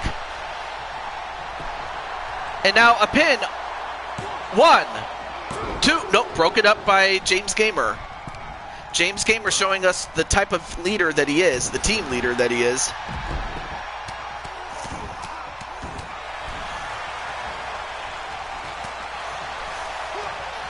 And then Destroyer just goes right after Insane One, although Insane One reverses. But has to go back to his corner. Do you still... Oh, the Survivor Series on VHS. So, yeah, like, that was the Survivor Series 1990, and that's what I based this Survivor Series tournament is based off of. Where everybody had, like, there were 5 Survivor Series matches scheduled for that show. And then the survivors of all 5 of those matches met one last time at the end in the main event. And that was the basis of this tournament. So I just took that concept and ran home with it. So yeah, Survivor Series 1990 was an inspiration.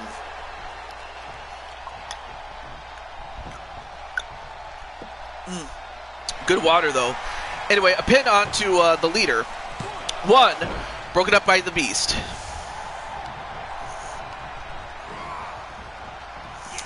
It may be laying around here somewhere. I think I still have it. And a neckbreaker onto James Gamer. And meanwhile, a lot of commotion on the side of MSK, or the MSK portion of it. Although, unfortunately, Watson... A Watson bomb. And now a pin. 1, 2. Nope, broken up by Sonic. And then Sonic ends up getting the Watson stomp.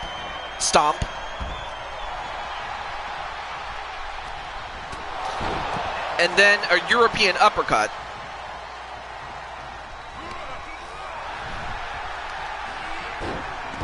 I have to think at this point, whoever gets the first elimination is going to put their team in a great advantage. And Watson doing a lot of taunting, but he's allowing James Gamer to tag out. Although James has to just officially tag, and that's it.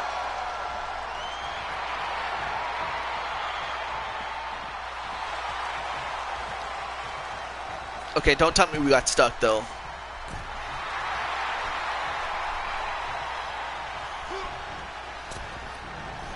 And a tornado DDT.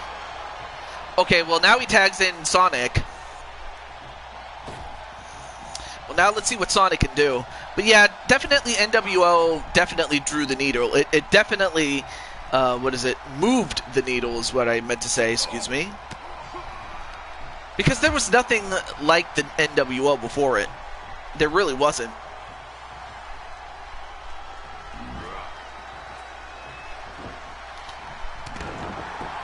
You know, because many groups have come and gone, but NWO was the standard bearer when it comes to just badass groups. Anyway, a pin on to Mike Watson. 1. Nope, broke it up immediately by Clinton.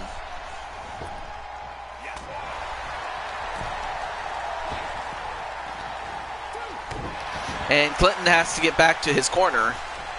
So far, the only members of each team that have yet to even come in is Outlaw Shade and Insane One. Although Shade interferes, but it is a little hindrance. And then a tag right back to James Gamer. Now James up to the top. Oh, and the stomp. He's got the stomp, and 1, 2. Oh, big kick out there by Watson. I mean, Watson, you may as well describe Watson as a tank, because that's what he is. He can take it. A Northern Light suplex, though. Yes, there was. It was called the Four Horsemen. The only thing the NWO had to do it was the audience saw it as WWF invading WCW. Yeah, I mean, that was kind of the concept early in the development of that storyline. But unfortunately, it was also the very thing that, you know, would finish off WCW for good.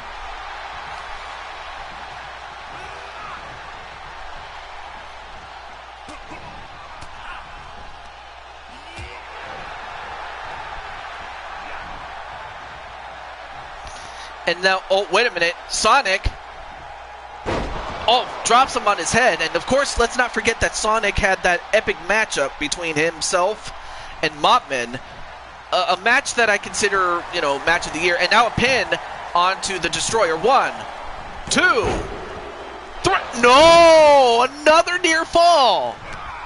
Several times I thought that one or the other was going to get pinned. Either it was saved or they kicked out. And now Destroyer trying to fight off everybody. And referee trying to get everybody else out. Although now Destroyer comes right back to the Beast. And uh-oh, Beast in trouble.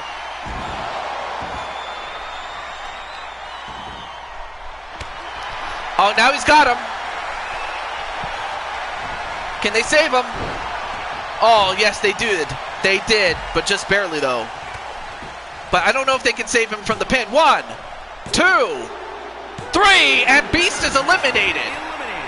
Everybody else was too busy fighting off Outlaw Shade that by the time they realized it, Beast was eliminated. And it seems to me that Insane One is the legal man.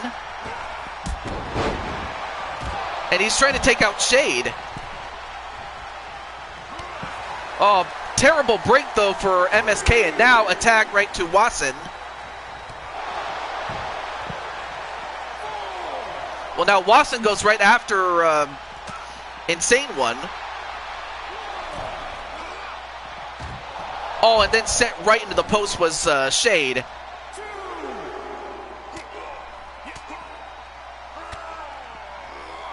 But MSK will have to move on without him.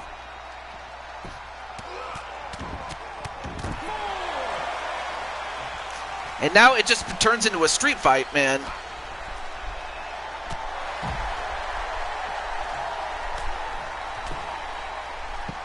Destroyer just doing exactly that, destroying, only to get flatlined.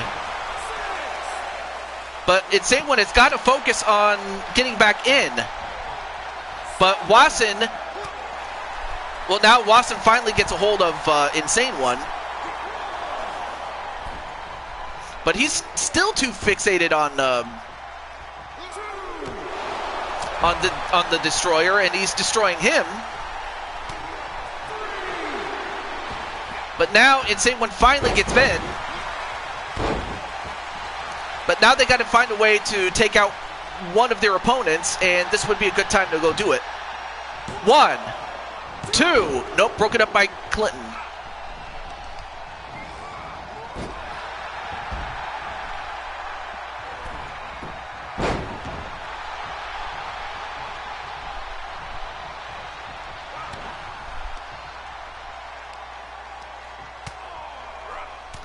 And a Wasson bomb again.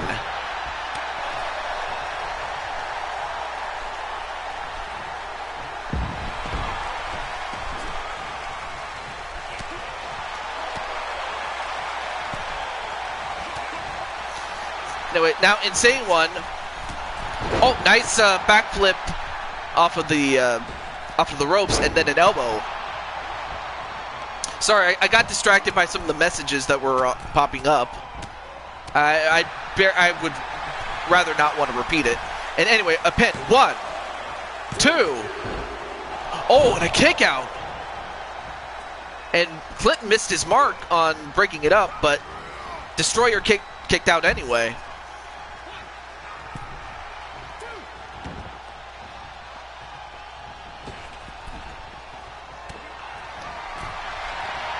Oh, but then caught again in the full Nelson, but then broken up by Insane One.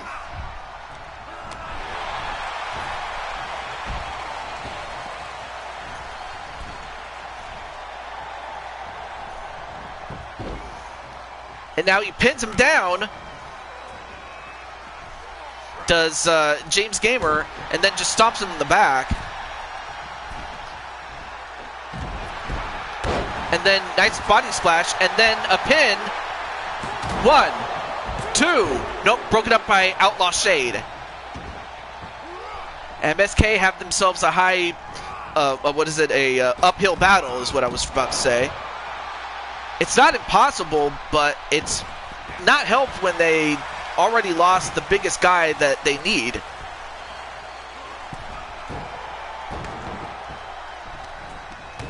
And now everybody congregating on that one corner over there.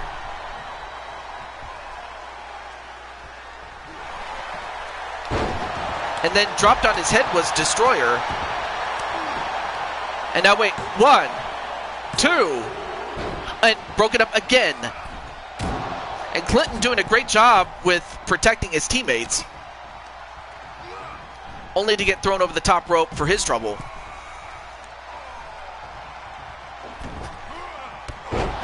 Oh, nice side kick there from off a slingshot.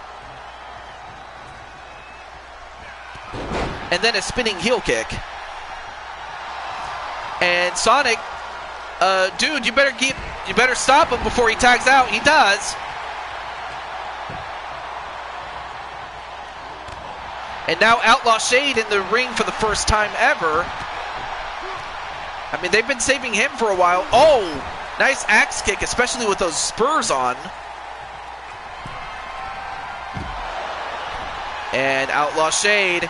This could be the end of Sonic. A knee lift and...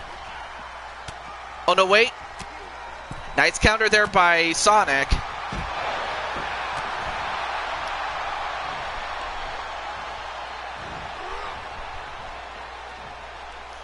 And Sonic...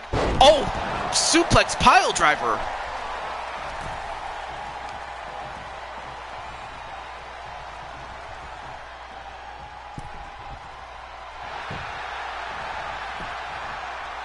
Wait, 1, 2, and oh, kicked out by Sonic, and Sonic is not looking good.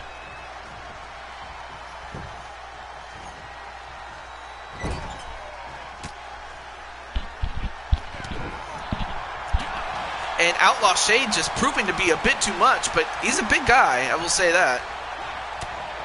Big headbutt. And then throws Insane One over, and now a tag right to the leader. Oh, but then he gets caught. A pump handle, well, never mind, he just broke it up immediately, did Sonic. And then a fist drop, and looks like, yeah, it looks like James Gamer has been busted open, and so has Sonic. Oh, and then went for a backflip one time too many. And then an Insuguri.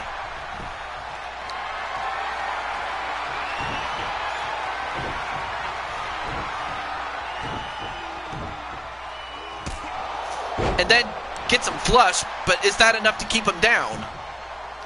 1, 2, 3, and Slade, or sorry, Shade is gone. But now it comes down to a 3-on-3. But right now, the two captains fighting each other. And then, well, that was kind of a botch there. And another botch, but this time a miss.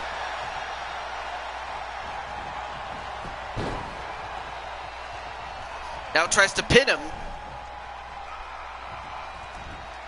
And then just stops him right in the back.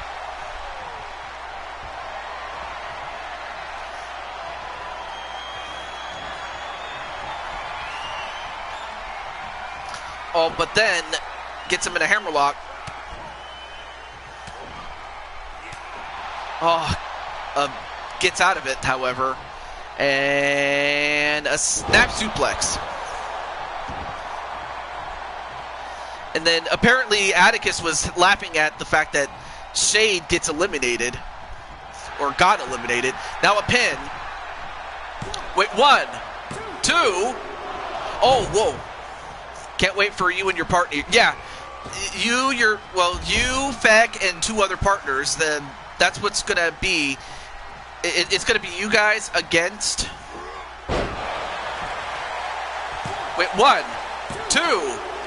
Oh, an attack or a kick out by James Gamer though. But right now, Wasson, he's got this match under control.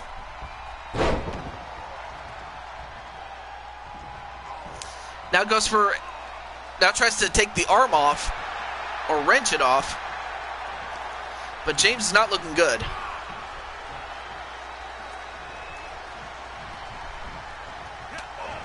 And James trying to fight back, especially against a monster, even though Watson's not necessarily a monster in the traditional sense. It's just he's a giant.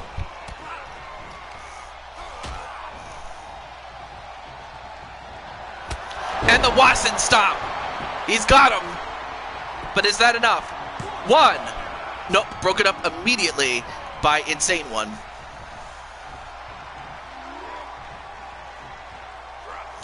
And Insane One's going to pay for it and gets powerbombed outside.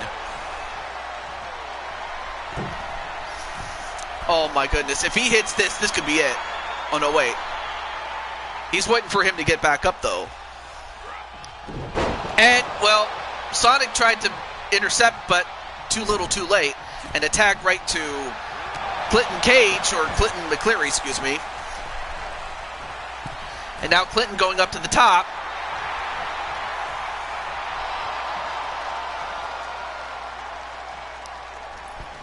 Oh, and Clinton missed. And 1, 2. Nope, broken up by the Destroyer. But yeah, Jamar, you finally get your hands on Diamond Light, even if it is in a 4-on-4 fight. That's really what is at stake. And then a drop kick to the side of the head, and then attack right to Insane One. And of course, Insane One is the fresher of them all. At least at this point. Given that he hasn't been officially in the match all that often. So they may have been saving him for a moment like this. Oh, and Sonic just got slammed onto the steps. Ooh. Elbow right to the head, and a suplex, a back suplex. And look at the blood on the side of the face of not Insane One, but his tag team partner, James Gamer.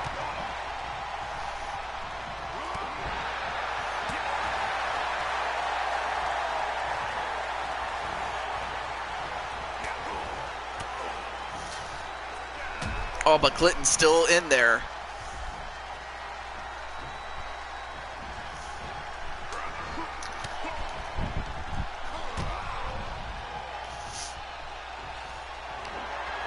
Although Insane One's got him. He's got him up for the Insane Knee. But now, looks like he is going to pull him away.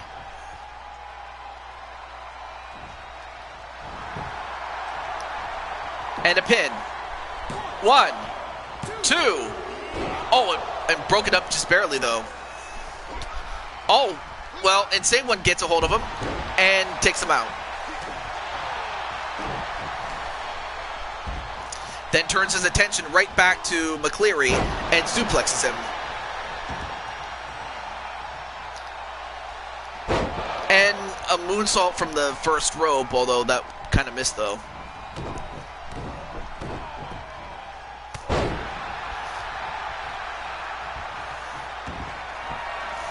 And now Insane One going up to the top, but then Wasson punches him and then shoves him off.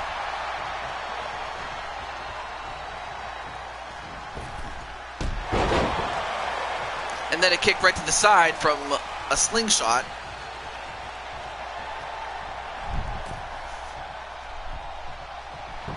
And now a pin onto Insane One. 1, 2. Ooh, that was close.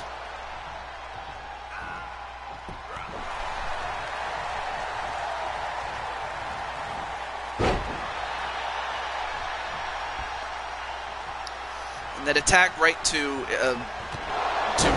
Sonic. And now a pin. 1. No, not quite. Nice face buster.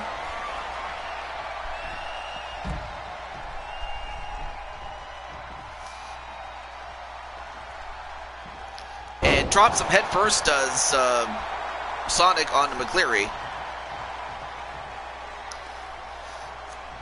I'll tell you one thing, it's been a slow burn of a match though. And now wait, 1, 2, and McCleary's gone. Well, now MSK have gained the advantage this time around. Now it is 3-on-2. Unfortunately for McCleary, he gets pinned by the opposing captain. And it looks like the Destroyer, Zach Walker, is the legal man.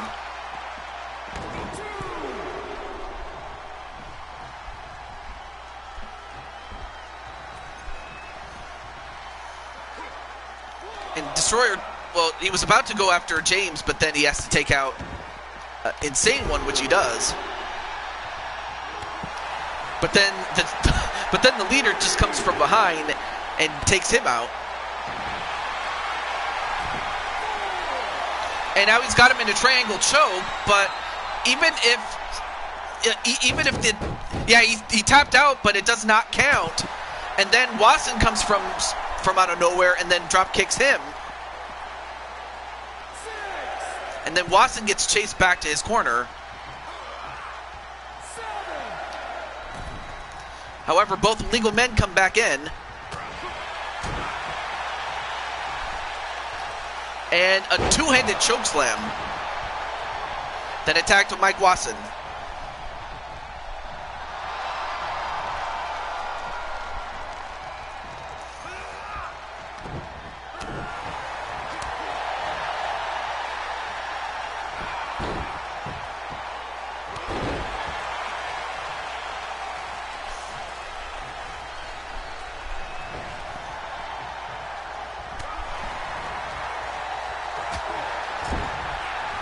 Anyway, back to the match though. And the Watson stop again.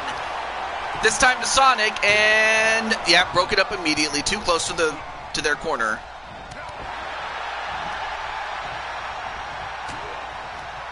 And then Destroyer throws out James Gamer, and now a pin. 1, 2, and broke it up by Insane One.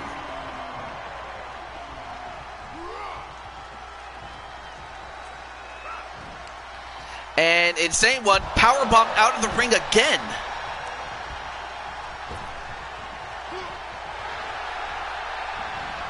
And then a judo throw. Then attack to James Gamer.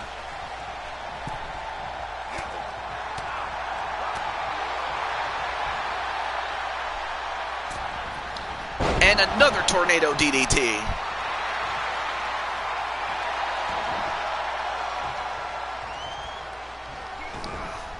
And then a quick tag to the Destroyer, and now he's got him. And Destroyer has just done that. Destroyed James Gamer. And Mike Watson got in the way, and unfortunately Sonic was unable to save him, but now it's a 2-on-2 match now.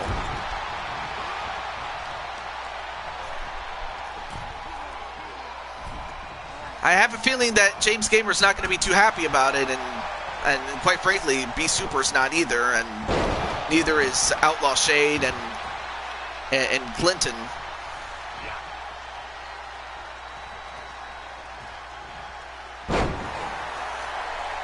But the show must go on.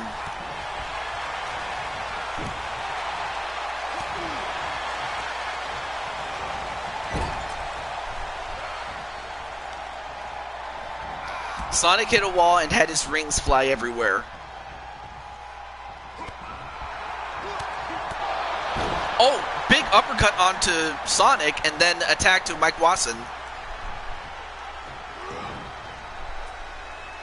And then attack to Insane One. I'm not sure if Watson is watching this or if he's just staying quiet, but I don't blame him either way. Oh, and a big leg drop from a man who weighs over 300 pounds, and then a pin. 1, 2, 3. No! Kick out by Insane One.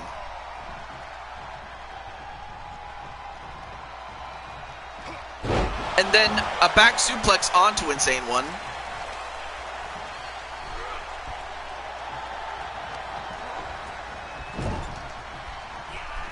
But I'll tell you what, Insane One has proven to be a...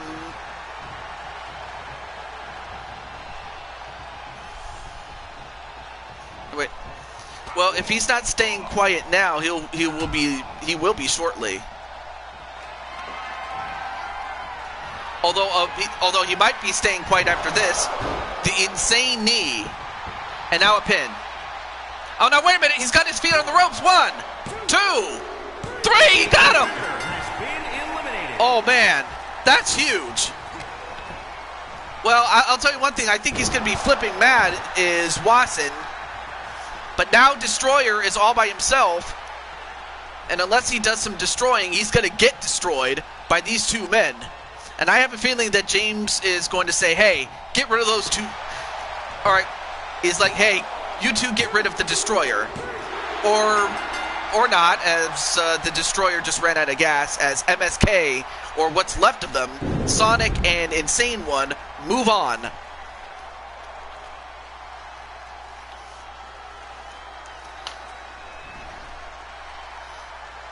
So while MSK as a team does win the match, the survivors move on, and that means that Sonic and Insane will have to represent for MSK moving forward. So already moving forward to the next round is the team of Ram and Wally, but then you have the team of Sonic and Insane One for MSK. So it really is going to come down to who is left by the time we get to our final men's match of round 2.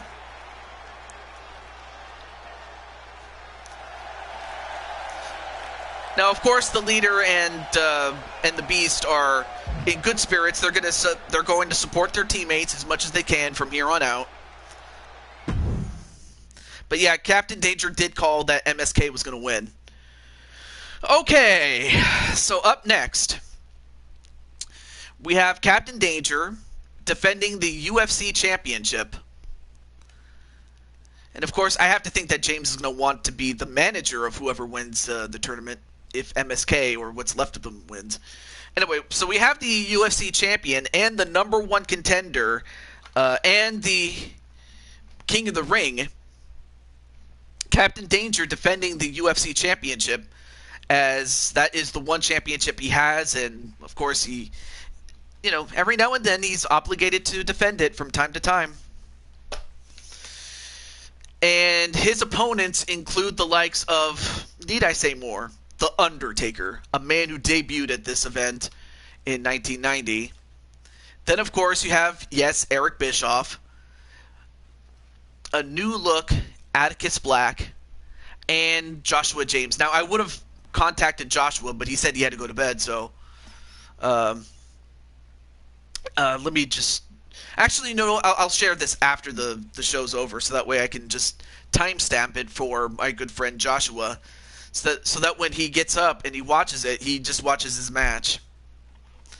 And of course, Crushing Kelly giving Atticus a big kiss, practically sucking the lips off each other, like they always do.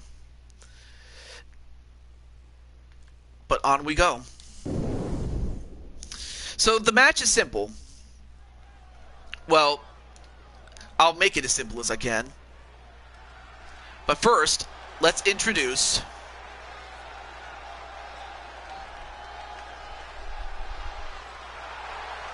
Joshua James. Now, I will say, as far as Joshua is concerned, is Joshua, believe it or not, is the #1 contender for the Intercontinental Championship. The only thing that prevents him from having the championship match right now, or soon thereafter, is the fact that the champion, as an alternate, was entered into the tournament. The following contest is a fatal Hey, don't you be hating, you little toadstool. match, and is for the men's No, I'm not hating. martial arts championship. Introducing the challenger, representing the Triangle of Terror, from Annapolis, Maryland, weighing in at 201 pounds, big money, Joshua James. Well, if I like it, I'll take it. If not, thank you, but I'll keep the MSK shirt on you, definitely. Oh, no worries, Diamond. Actually, you know what? As a matter of fact, after this match, your match is after this one, so you might want to stay around just long enough for your show, so it's no problem. Weighing in at 300. But up next, The Undertaker. but then of course you have a prime Undertaker. You have a man who, like, he goes beyond just being a legend. He goes beyond being an icon. This is a man who is a once in a generation talent, way more talented than Hulk Hogan ever was. And while Ric Flair has the number of championships to his credit and is a great wrestler himself, the thing about Undertaker is that he transcends wrestling.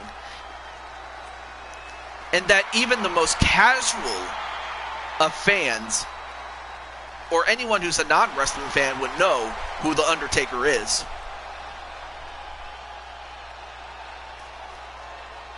Nope, you don't have the night off.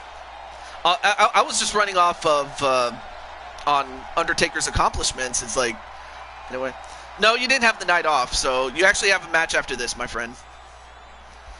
So you have the Undertaker, you have Joshua. Who else do we have next? Representing Atticus Chaos Black. from Omaha, Nebraska. Not a problem, James, Weighing but, in at well, I know that 258 you're going to be pounds, cheering on your teammates from here on out. the Reaper.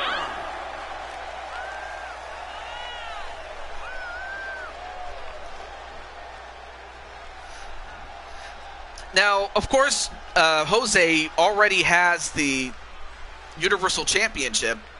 So for Atticus, this is an opportunity to have a championship belt, or his or title belt of his own.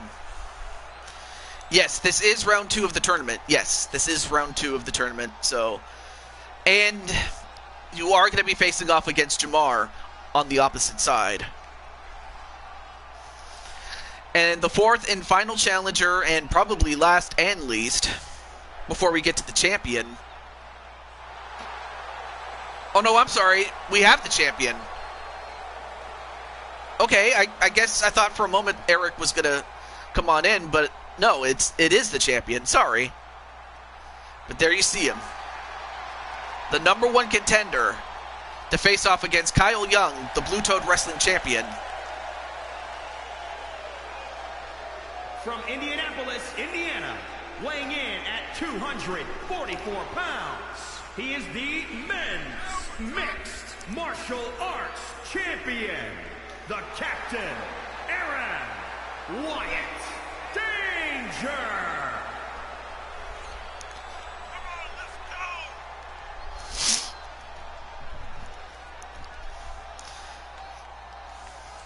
I mean, come on, Hulk Hogan. According to him, was fighting Pride fighters in the 70s.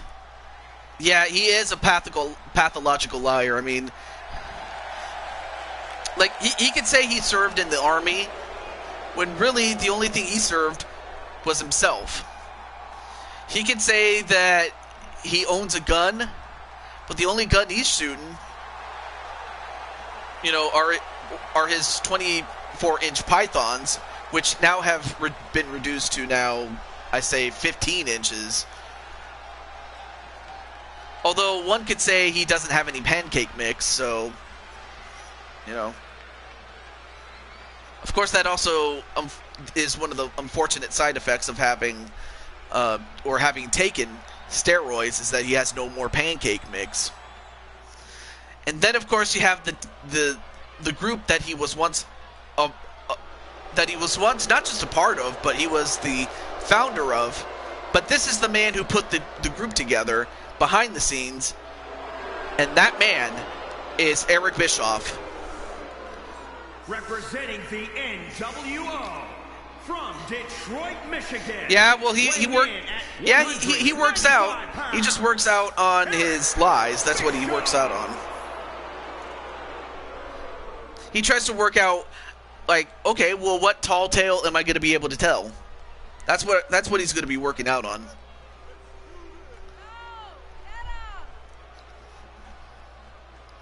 Yeah, I'm not going to lie. I mean, his arms are probably bigger than mine, but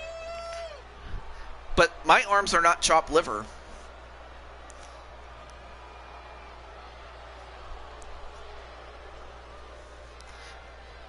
Now, that being said, as a child, of course I had tremendous respect for Hogan. But as the years went on, I come to realize, you know, how much full of crap he is, though. Well, basically, the fact that Eric Bischoff, you know, he took up karate when he was younger, but by no means is he a mixed martial artist in the traditional sense. And if anything, I just threw him in there for lulz, really. He had surgery done. Hulk Hogan once said that he was 6'9", but because of surgery, he's now 6'5".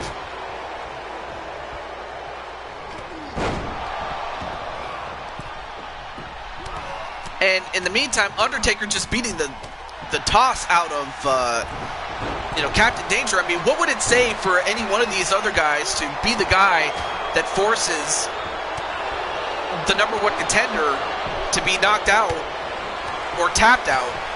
That would be something, though. And now look at this. Joshua James brings in some wood. Well, I don't doubt that one bit there, Captain Danger.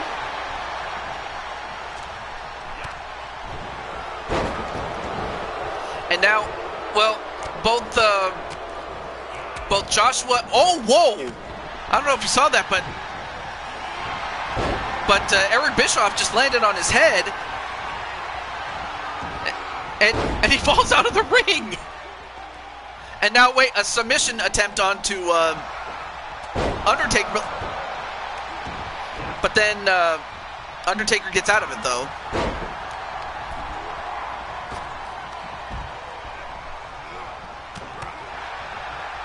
Yeah, your favorite Undertaker was the American Badass. Oh, yeah. I'm sorry, I love quoting Hulk Hogan's many, many, many lies over his long life. Like the lies of he never took steroids.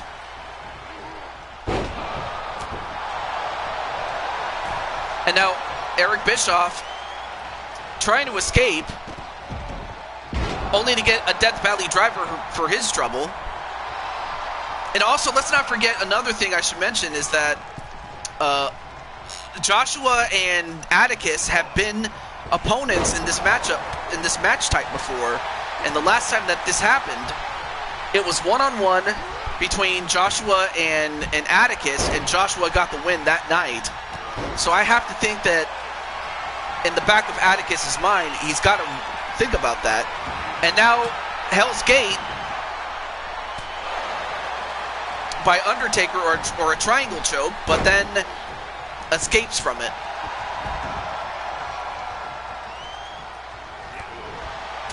He doesn't use it much anyways. Oh, wow. Although Atticus, or not Atticus, sorry, Bischoff actually did a number on the #1 contender, but then he gets caught by the Undertaker, and now Undertaker gets him up, and is going to do some old school on him, and he does.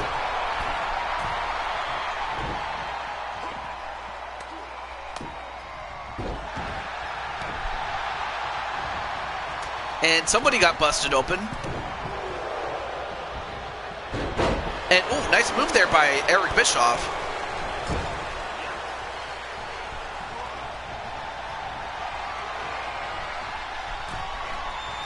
Oh, and a flapjack on Eric Bischoff, but then Undertaker goes right after Captain Danger. It seems to me that Captain Danger and Undertaker have been at each other. And, uh-oh, Atticus in a bit of trouble here. In a tree of woe, and Joshua goes coast to coast. Bischoff didn't even use his head while running. WCW, he let other people do that. He just took credit. Yeah, like, sure, he took credit for the NWO, when really the idea of an invading company was done in Japan. And it was done a few years before NWO was even a thing. I mean, he is smart in the sense that, he capitalized on something, but I can't say he's a true visionary. He just took great ideas from other people and cashed in on it. So I suppose he's smart for that.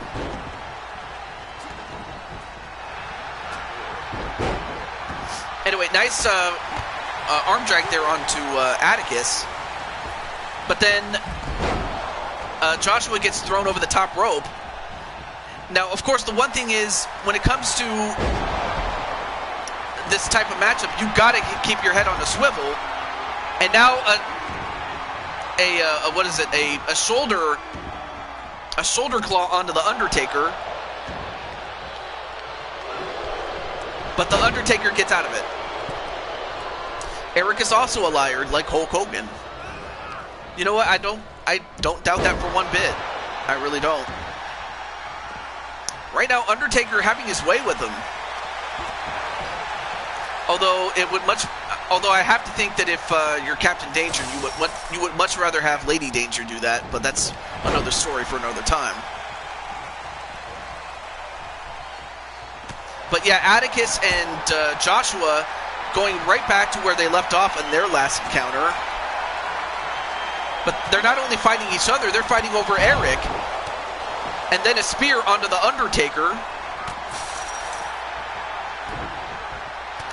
And of course, Eric has had about enough of this. He's like, get off of me. Now going for a sharpshooter. No, let's go of it.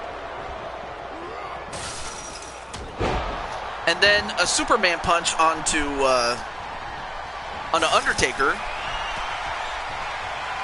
83 weeks podcast of Eric Bischoff, yeah.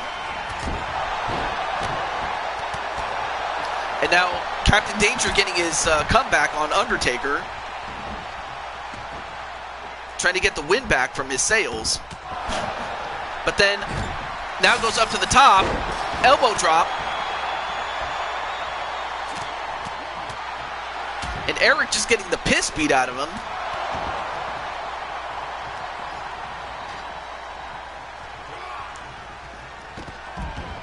And a flapjack onto the Undertaker.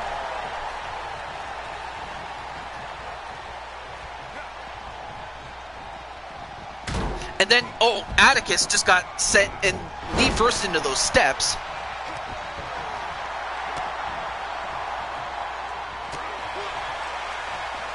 I mean, those three men in particular have been too busy fighting each other on the outside.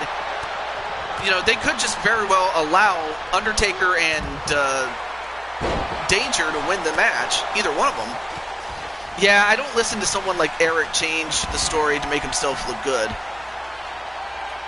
Atticus is like, screw this title, I want to beat people up. And then the last ride onto Undertaker? And that gets a fall? That gets a knockout? Anyway, it's a 2 out of 3 falls match. It's just whoever gets, not 2 in a row, but whoever gets 2 falls or 2 decisions wins the match and the championship. It's the first to do that. So The score is 1-0 to nothing to nothing, Captain Danger. Well, now in the ring, it is Joshua and Atticus. Or I should say it was well, never mind.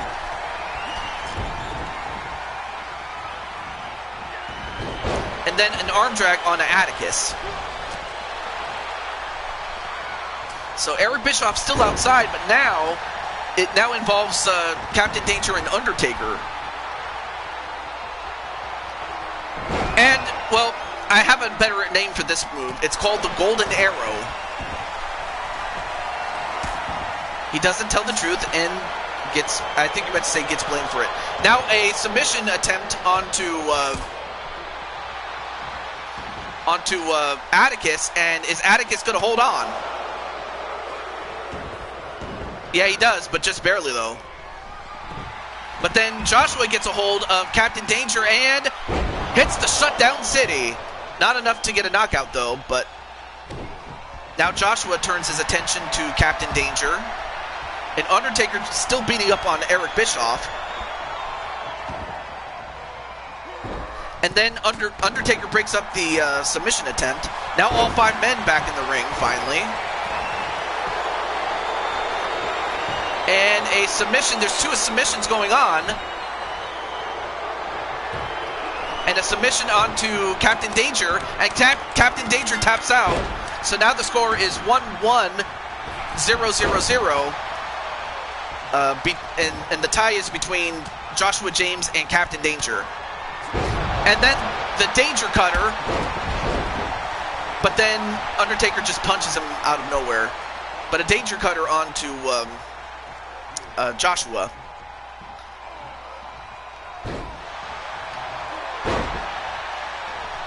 Okay. And a shoulder claw onto Captain Danger, but then broken up by Joshua. And then a headbutt and a hip toss onto Joshua James. Although, Joshua in trouble. Joshua's going to go for the last ride. And now Undertaker scores a fall. So the only 2 men that have not scored a fall yet are Atticus and Eric Bischoff.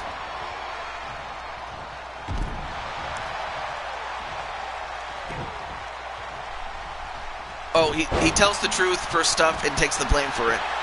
I'd have to think he would do it when absolutely forced to. Although, wait a minute, another triangle choke.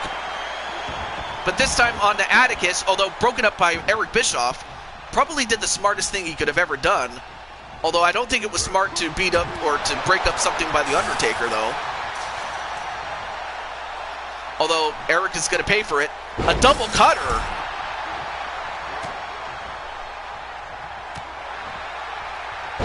And then I heard Eric multiple times change his story or forget details over the years. Either he has a horrible memory like a fish or is a liar. And the blonde arrow, and that's it. So the blonde arrow, that's the spiral tap move that AJ Styles does. I call it not the blonde arrow, the golden arrow, because he has golden hair. Sorry. But either way, Joshua James becomes the UFC champion. And he did it against not just the champ, but the #1 contender for the title, the Blue Toad Wrestling Championship. That begs the question. I mean, I truly think that Joshua's ready to be in the world title picture. And while Captain Danger doesn't lose the #1 contendership, of course, Atticus being the sore loser that he is, just know, Atticus, Joshua's not going to like that, and he's going to want you just for that. I wouldn't listen to Vince Russo even if someone paid me $1 million. Yeah, great match indeed. Okay. But yeah, unfortunately, Joshua just got the better, and it just turns out that Joshua has some momentum. Now, whether he gets to face off for the Intercontinental title or face off for the World Championship. That's another story for another time. But finally, or as The Rock would say, finally, Jamar is going to get his hands on Diamond Light. And no, not like that, but you know what I mean. The Diamond World Order and Adrian Chambly are going to take on the Weed World Order, or what's left of them anyway.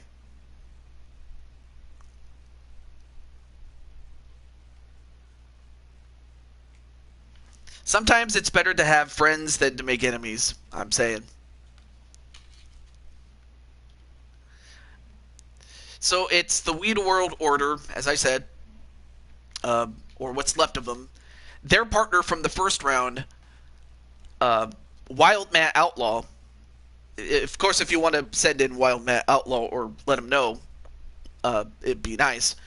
And finally, Mobman 2010, the Intercontinental Champion. The same man who won that championship against Sonic in the Match of the Year candidate from Clash of Champions.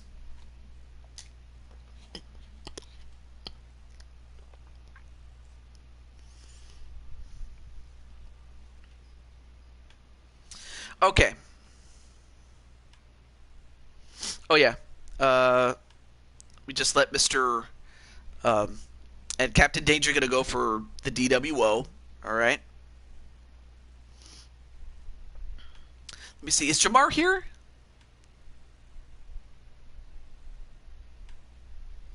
Well, let me just let Jamar know in case.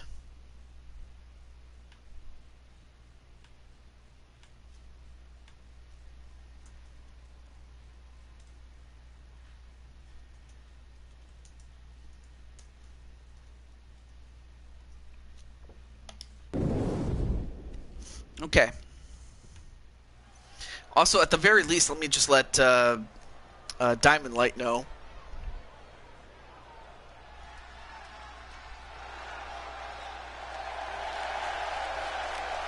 Well, first, the partner of the Diamond World Order, a former Blue Toad Wrestling champion. The following contest is an 8-man tag team match.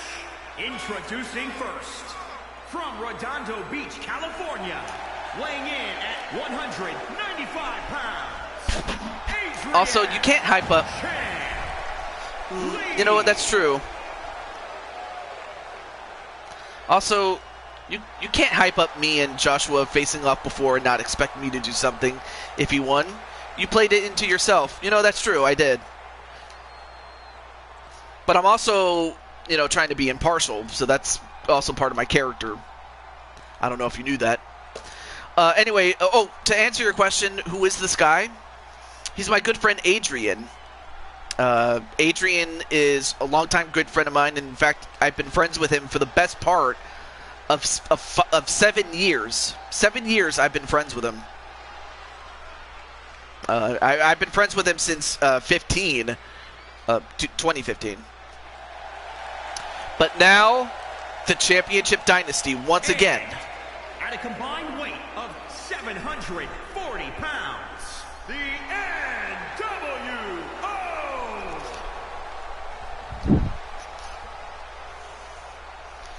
So, as far as the men are concerned, here's who we have left. Wally and Ram, and from MSK, Sonic and Insane One. This match could very well determine the final matchup, if at all. Nods and walks off with Jose. We have lots to do. Uh-oh. Wait, out of character. You guys are just, how do I put this? You guys are getting ready for your next match, I take it, right? Also, I hope you didn't take that too personally, though. But either way. If I know, but in character, I know that Atticus and Jose are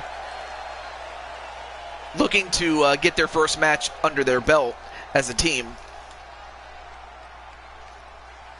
For Atticus, this was a detour. But for these men, It's win or get eliminated. Or rather, survive or perish.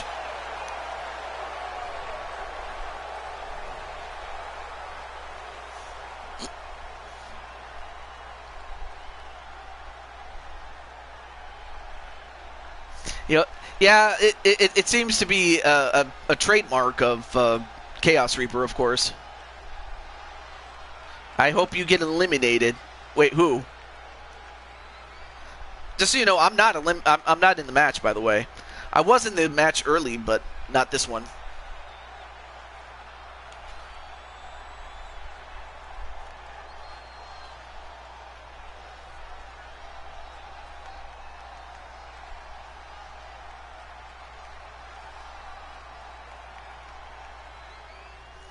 And now the opponents.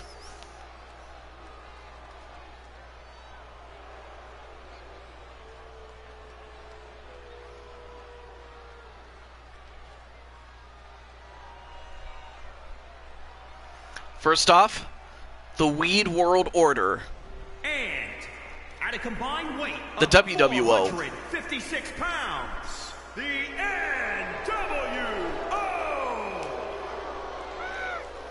So there you have them.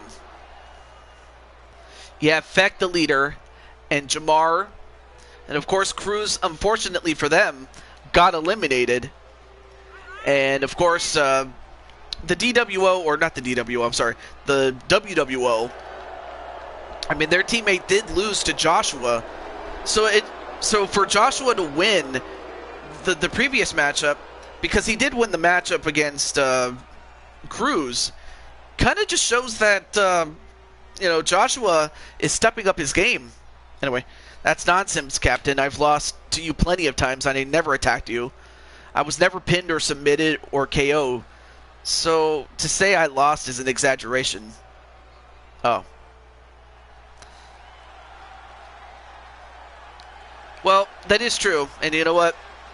I now that I see it, I could totally see a rematch down the line between Atticus and Joshua somewhere down the line. Weighing in at 332 pounds, the worldwide internet champion, Wildman Max Outlaw.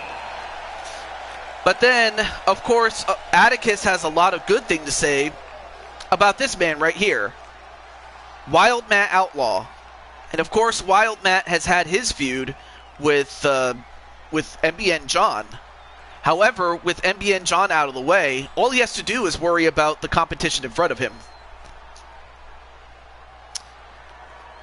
So somewhere down the line, I could totally see Atticus challenging Joshua. It's going to come down to whether Joshua is going to accept your challenge. Although, he'll have to watch the video to see the guy behind the character.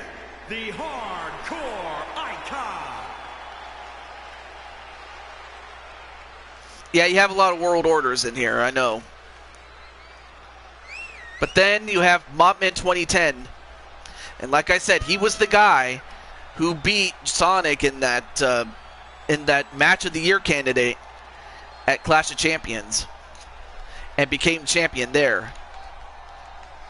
So he could be riding a wave of momentum here as far as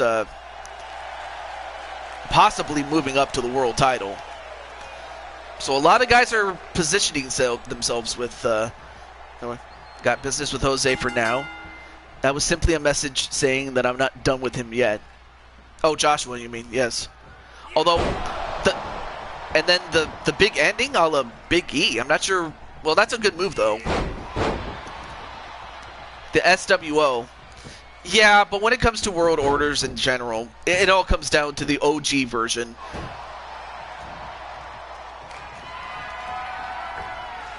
I mean, the first successful spin-off, that was in ECW. It was the Blue World Order.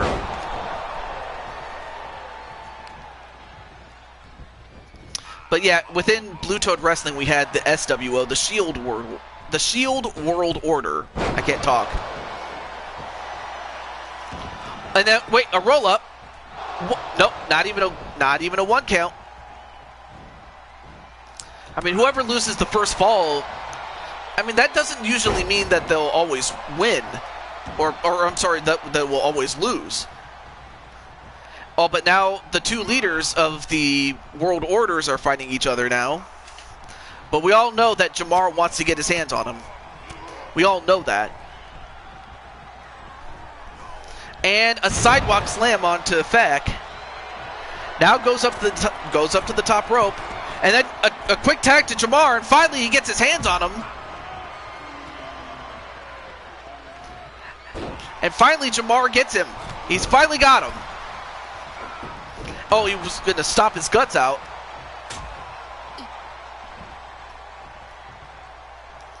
But now Jamar has him.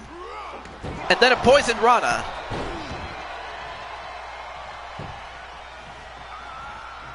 But then he turns him right back to his leader.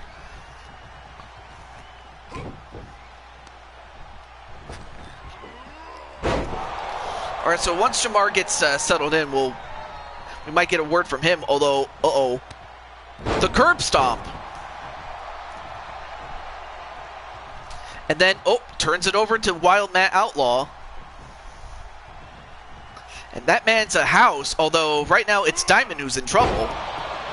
You know, Diamond may be a strong and, capable athlete, but I don't know if he can withstand the attack of these three men. Or 4 if you include Mopmen.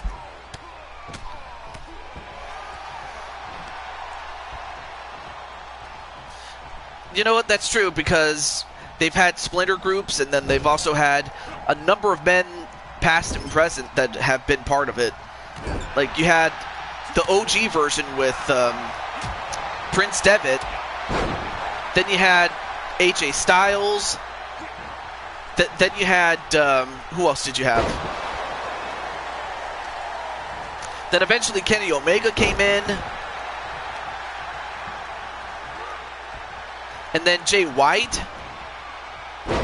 I mean, Bullet Club has a lineage of... And then not to mention, of course, the Good Brothers and Gallows and Anderson, as well as the Young Bucks and Cody for a time. Now turns it over to Jay Virtus, and Jay Virtus having himself a breakout year.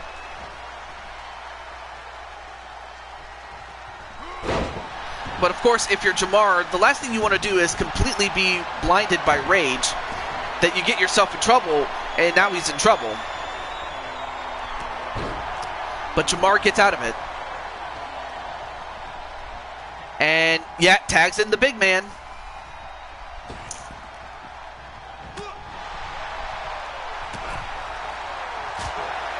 Yeah, and those were just the leaders. I mean, of course, there's other members too, but...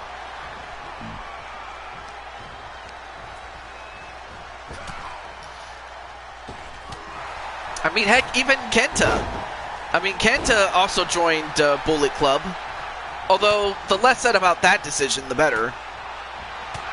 Because, the thing is, Kenta didn't really fit with the group.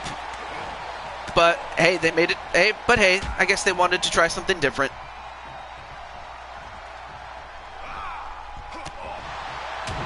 And, of course, Wild Matt just throwing hands. And, of course, using those soup bones. And now turns it over to Feck. And now a tag to Adrian Chambly. Bullet Club has been represented all over. All over, too. Impact, New Japan, Ring of Honor, All Elite Wrestling, AAA, Lucha Underground for a time. Yeah, this is their 10th year in operation, and oh, man.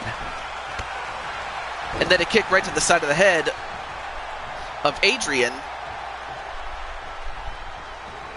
And now Adrian picks him up and drops him and clotheslines him on the top rope. Oh, went for a high kick, though. But then a slingshot drop kick. And first elimination, one.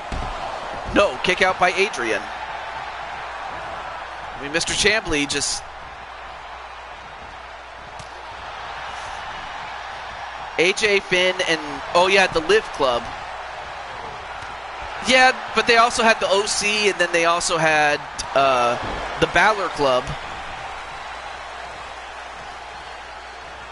Only problem is, then Balor ended up joining Judgment Day. So what does that tell you? I rest my case. But yeah, there were times that I thought that Bullet Club would have been in full force in WWE. I mean, sure, they might not have been able to use the name, but they would have done something with them. And now a pin. One, nope, a rope break. And, well, his hand got glitched a little bit. And now the referee going to have to get rid of some people, as there's so many. And a DDT onto Wild Matt Outlaw.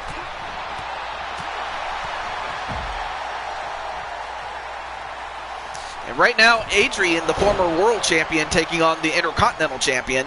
Now a tag to the tag team champion, in this case, Jay Virtus. They almost did, but plans changed. But I just don't understand how, you know, you go from feuding with Judgment Day and then you all of a sudden team up with them. And it wasn't like it was a slow burn either. It just didn't make sense. Still doesn't to this day. And don't get me wrong, Finn is good. I mean, it definitely puts him on television, but they really have dropped the ball so many times with Finn Balor. It's not even funny. It really isn't.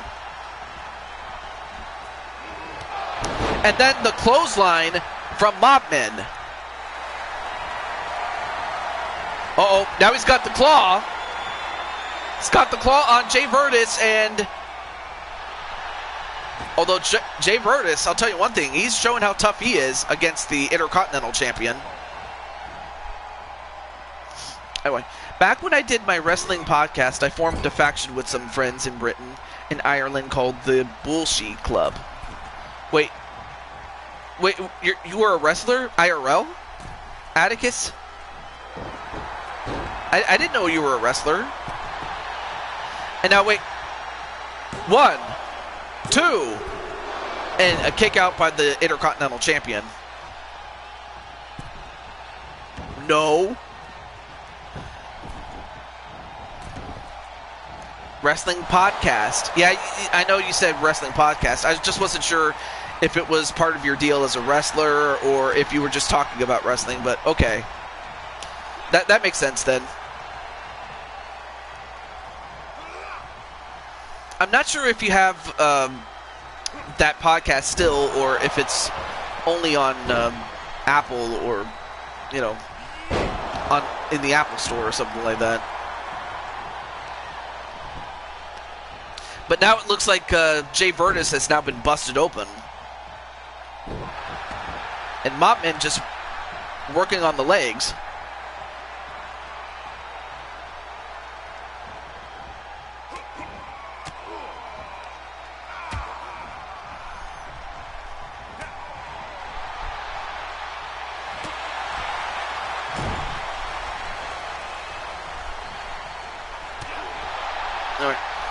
It was basically a WU type thing. We all had gimmicks and storylines. We tied into things kind of like Cultaholic does currently. Oh, okay. Yeah, because Cultaholic is one of my favorites for the fact that, you know, you have Adam Pacitti who does a great job. In fact, he has a voice that, you could just relate to him. And that's what I like about him.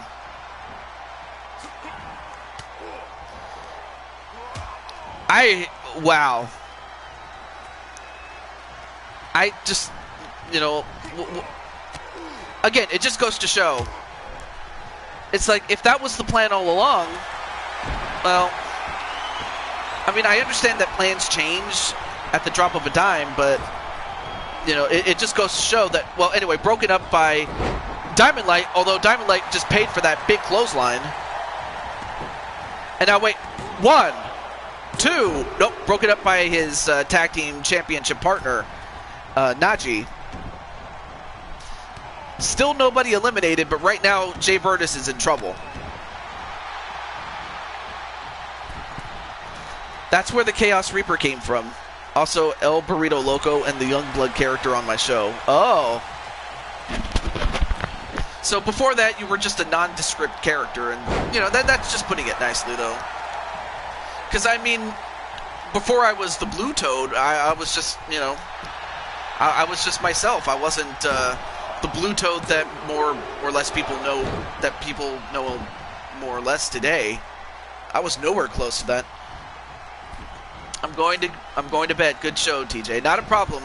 I'm just happy that you got to see Lioness get a match, and yeah, let me know whenever you want to see Odds Cornet compete in a wrestling match, or if, well, we'll see what happens though. But I'm just happy that you got to see Lioness.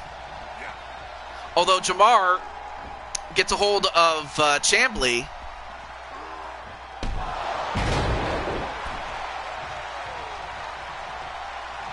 Well, and even then, there's nothing concrete about it. It's like, until it actually happens, I really just take it for what it is. It could happen. It could happen. And if that happens, then you know, people will lose their mind without question.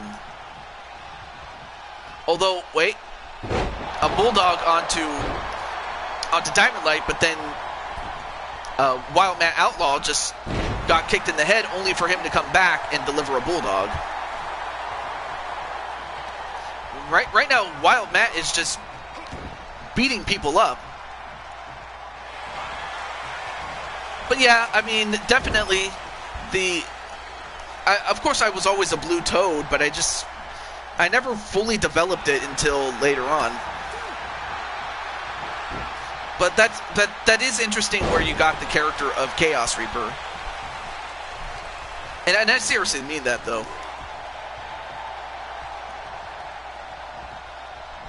To use the Wyatt name. He wouldn't have to do that if he was coming back to WWE. Although, right now, the big ending, I'm pretty sure Feck has a better name for this. I'm just not thinking of it right now.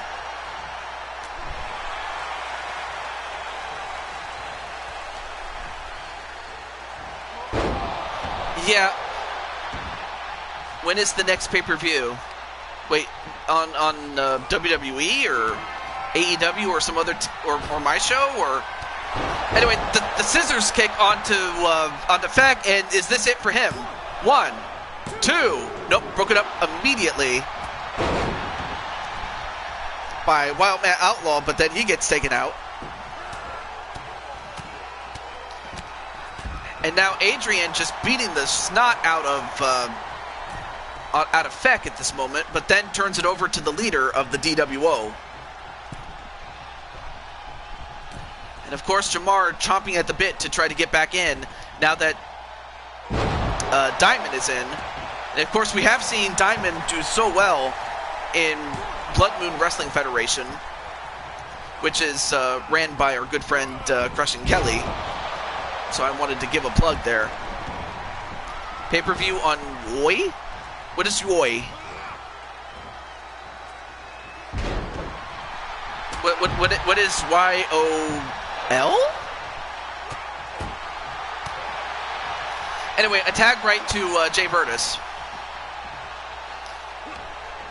Clash at the Castles is the next UK WWE pay-per-view.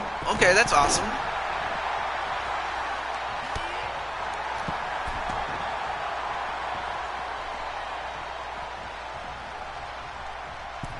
Oh, my show. Survivor Series, of course. Of course, I'll have a much different ring and stage and everything. I'm just using this makeshift set until we get to it. We're getting very close to the end of the tournament, and when we do, for both the men and the women, that's when that's when we'll have the show itself. Has been eliminated. And now, wait a minute. I believe Feck just tapped out. And Feck is gone. So now it's up to Jamar and Wildman Outlaw and Mopman. Yeah, very well could be the potential go-home show. Potentially. Actually, wait. Let me look at the women's side here.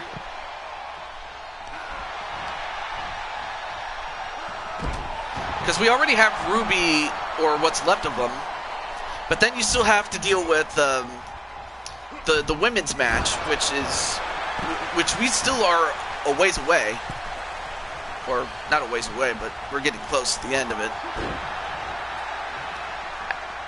But I have to think that, but I do believe that after this, yes, yeah, I've confirmed it that this is the go home show. So. You called it right there, Jamar. Wait, 1, 2. No, kick out or broken up, I should say. Excuse me, by Najee. And what it would have been for Jamar to eliminate the leader of the Diamond World Order.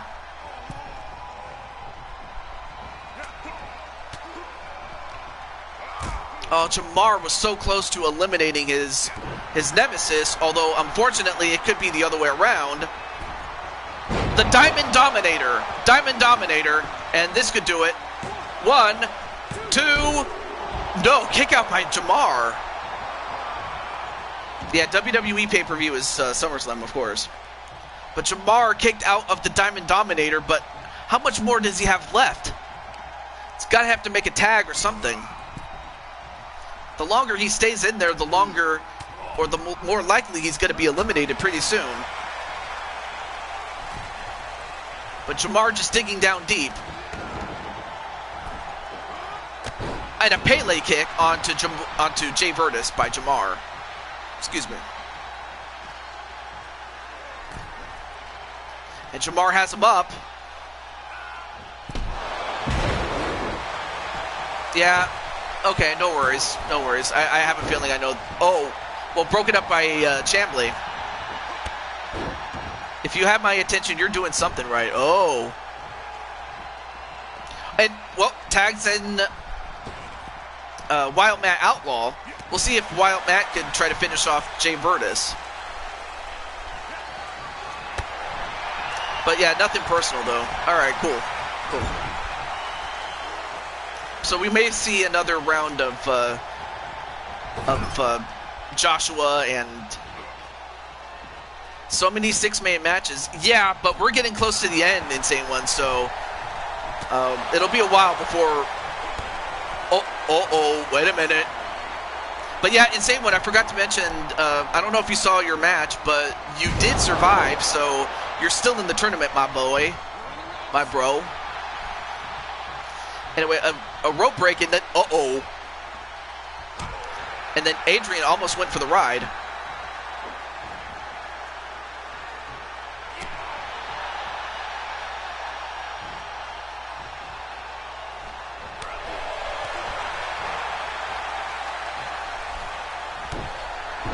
Okay, see, I wasn't sure, but yeah, it's you and Sonic that made it. Well, I mean, it's just terrible the way that, you know, everything that Vince built is just, wow. I mean,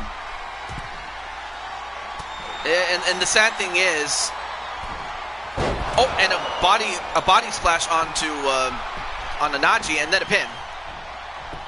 Wait, 1, 2. Oh, broken up by Chambly again. Right now, Jamar going to work on the legs of Najee. If you take out his legs, you definitely take out a lot of power. I mean, yeah, you still have to deal with the punches, but he'll be a sitting duck. And Jamar just got laid out with that big punch. And this could be it for him.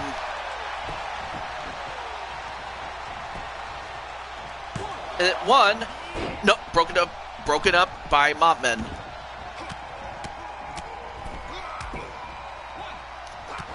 The referee trying to get Mopmen out. Although Najee gets a hold of him and dumps him out with a powerbomb.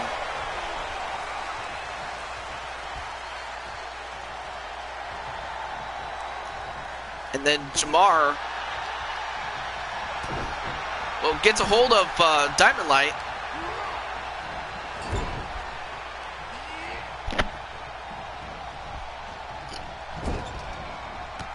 And then a shotgun dropkick, excuse me, I can't talk.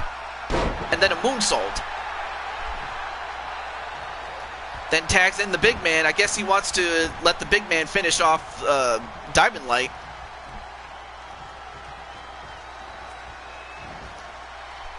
Like, the only reason I felt that a super show between, you know, New Japan and AEW was more likely was because they had a working relationship.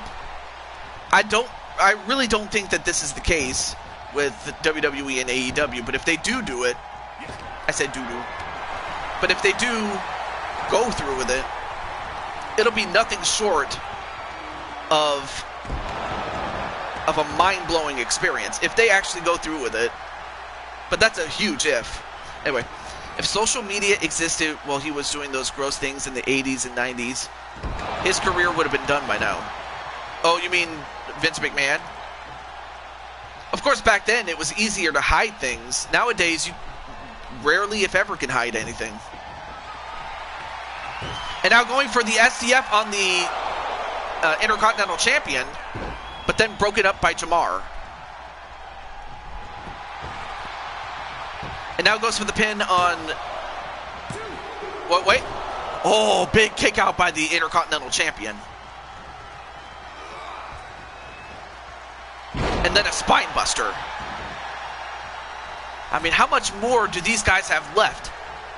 Right now, DWO and Chambly have dominated this match.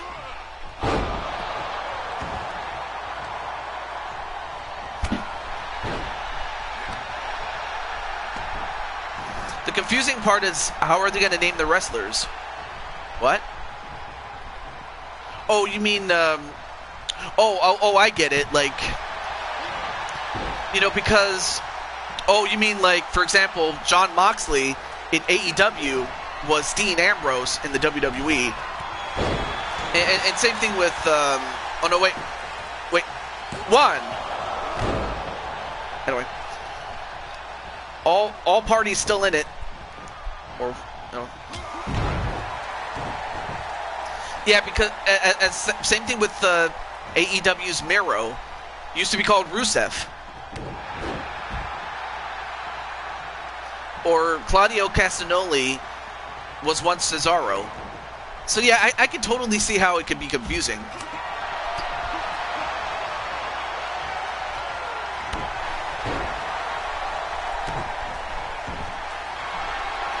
And now going for a submission onto Chambly. Chambly in trouble. And broken up by Najee.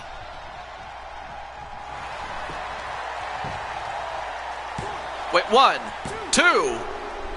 And oh, so close to tying this up. But that just goes to show the heart of a champion. And then a tag right back to Jamar.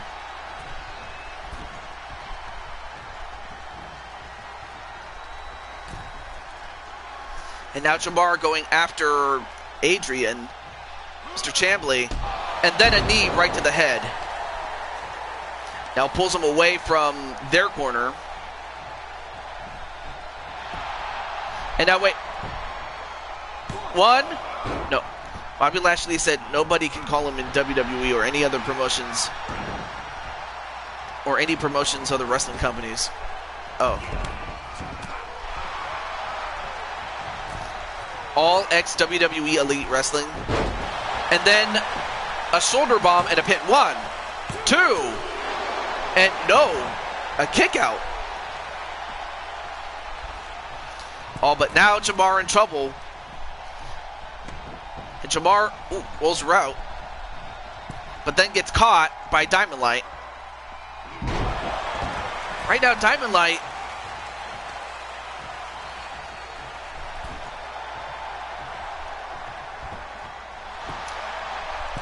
now goes JR, Taz, and Cole.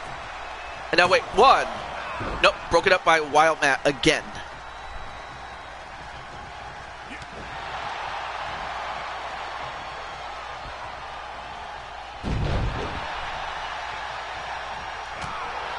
Ooh, big forearm shot, shiver onto Najee. Well, I mean, if it would be something if it actually did happen. Anyway, Najee thrown over the top, and so is Wild Matt Outlaw.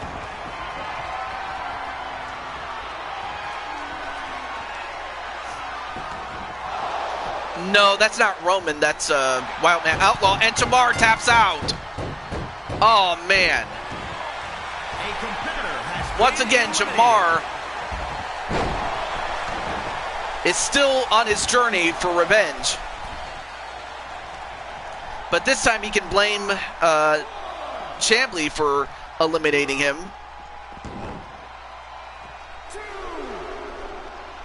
And it looks like Chambly and Wild Matt Outlaw are the legal men. Or are they? Oh, okay, so they were. All right. So now it's Mob Men. Uh-oh. And the scissor kick onto the Intercontinental Champion. And this could do it. All but too close to the ropes.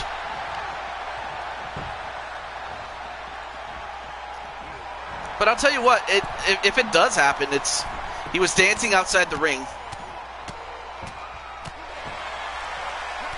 I know that Jamar's going to come back. I know it. I know Jamar is going to get his revenge eventually.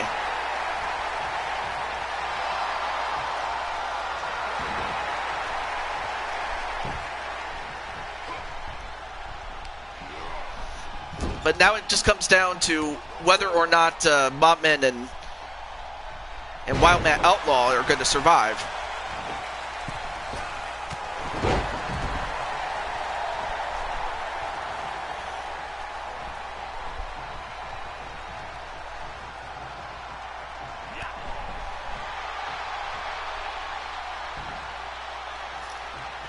Oh, went for a power slam, but then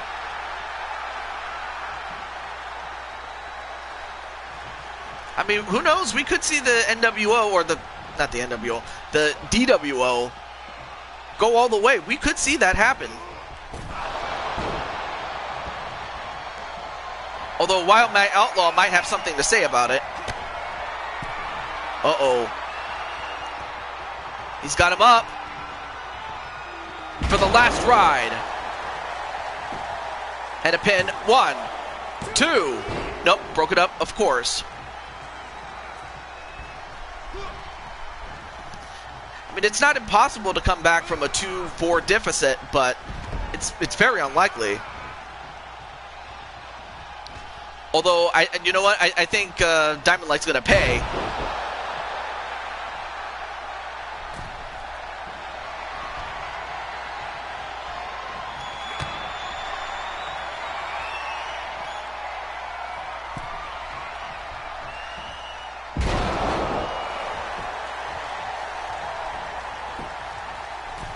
And another, nope, broke it up immediately.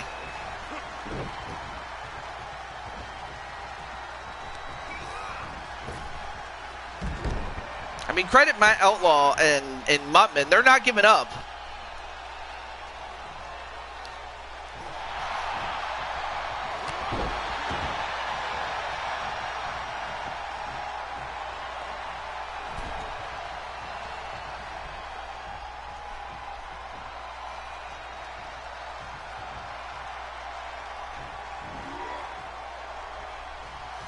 And then Captain says, "Insane, are you Deadpool now?" Anyway, a pin onto Diamond Light. 1. Nope, broke it up again.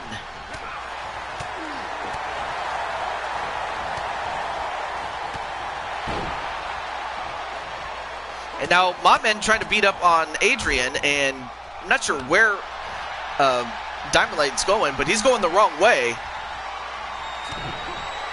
And then the mop stunner onto Adrian.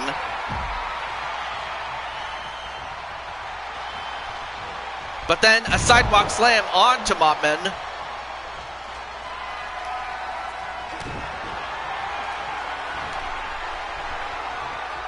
And a Diamond Dominator, and that could do it. Onto the, well, never mind, as another rope break saved him. I mean, in terms of fan favorites, it seems to me the heels are winning. Well, figuratively speaking, of course.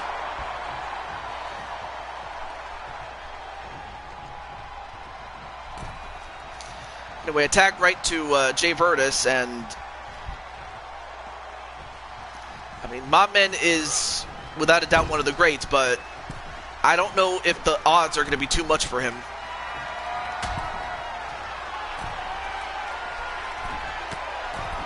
Hold on, wait.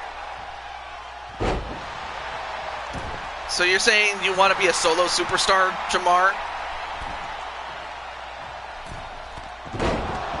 And then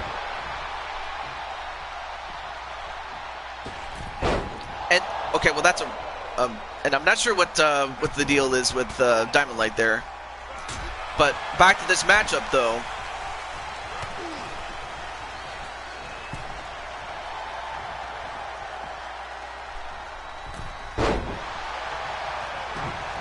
So, as I've said, the four surviving members at this time is Wally, Ram, and then two members of MSK. That would be Sonic and Insane One. All these acronyms, I'm telling you. And then the scissor kick once again. All but again, too close to the ropes.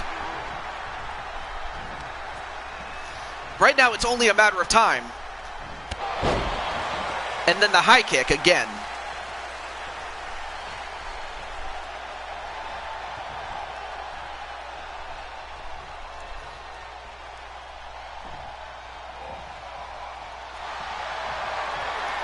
And Chambly going to go for the AC sharpshooter. That's one of his moves there. All but too close to Mop's corner.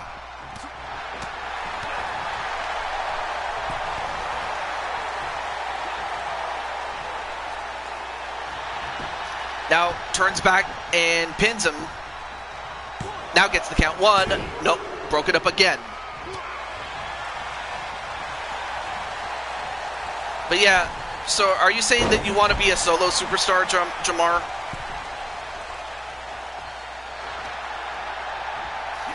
You know, because not that I mind, honestly. I don't. I really don't. Anyway. Back to Wild Man Outlaw.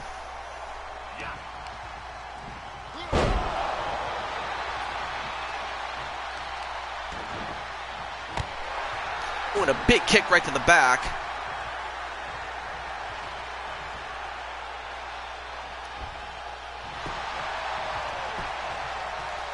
One. Nope, broken up again. I will say that if it goes, you know, another hour or so, and we don't get through most matches, again, I might consider, what is it, a bonus show or something like that. All Elite Ring of Honor, yeah. Wrestling, yeah. I could totally see that. Looks like Mopman and Jay Virtus are busy fighting each other.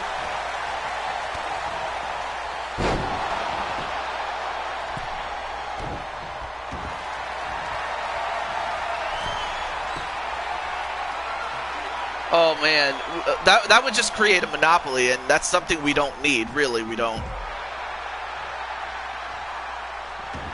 And right now, oh no, wait, never mind. He was trying to get him to tap out, but he wasn't able to do it. Was Chambly. And Wildman Outlaw, I mean, the man is a tank, but how much more could he take? How much can he take?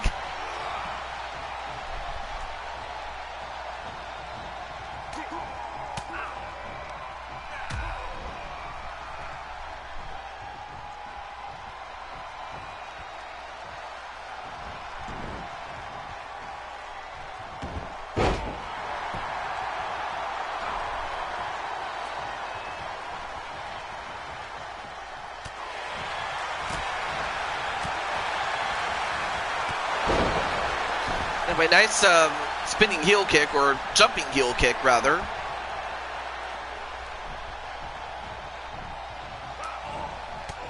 At the least, we'll try to get through as many of the remaining matches as we can.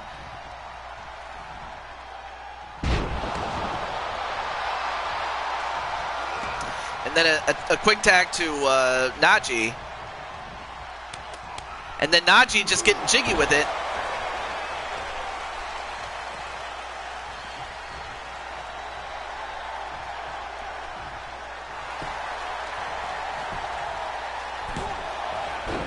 And once again, broken up. Yes, TJ, I want to be a single. Put a towel on my head.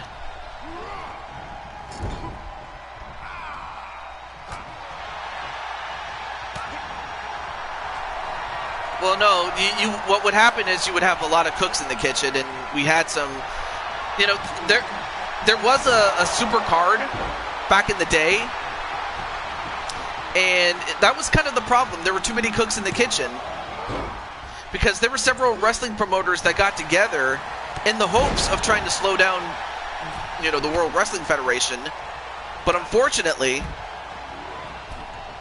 tell that to fact, well, I'm going to say this. Jamar has already made up his mind. And then a back suplex to Najee. And then just slams him on the floor.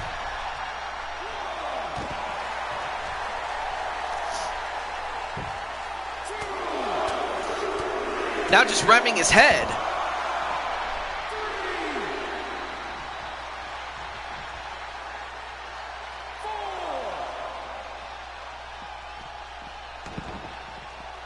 Oh, big elbow right to the head. Anyway. But he needs to know. Right now, Wild Matt doesn't care too much about winning the match. I think he just wants to hurt people right now. But I'll tell you what, maybe after this match... Whoa! Did you see that move? By Najee. So what I might consider doing is...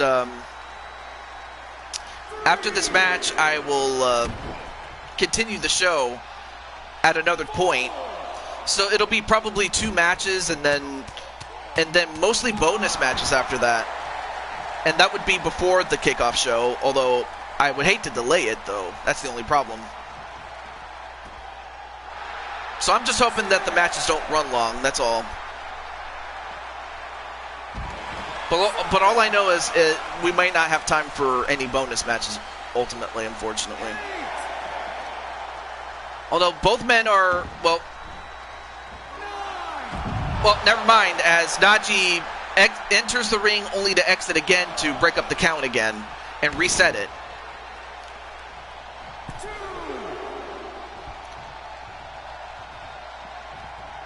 All right, now both men back in.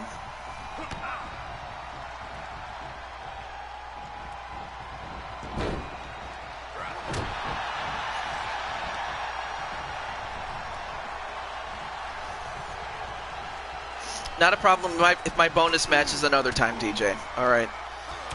Well, but at the very least, it's just I don't want to keep you guys too long, you know, especially as it's getting very late in the East Coast. So that's the thing I have to keep in mind, though. Anyway, a quick tag to Mopman.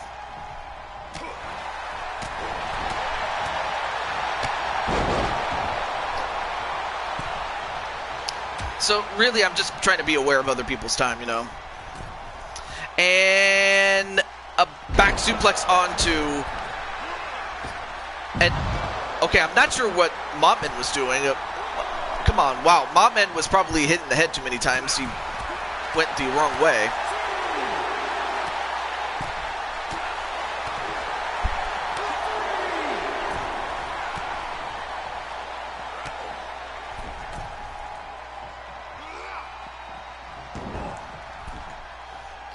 Of course, that doesn't necessarily mean that Jamar has never won anything. I mean, he was, or is still, correct me if I'm wrong, but I know that he was internet champion or a champion on LTD, I remember.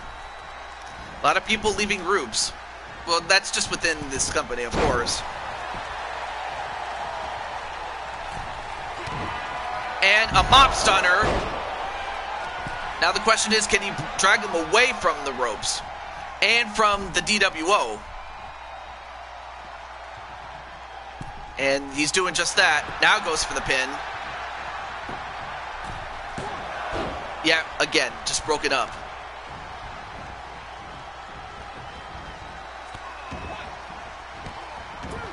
Although Diamond Light gonna have to get out before he gets disqualified.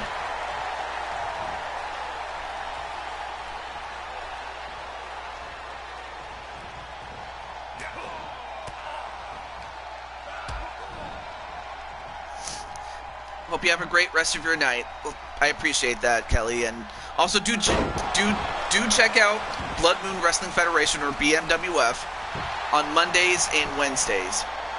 One, and of course broke it up.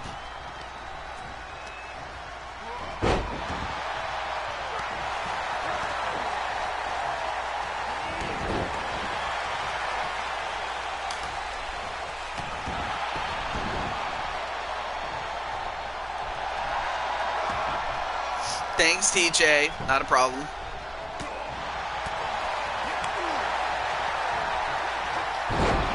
Anyway, nice German suplex there.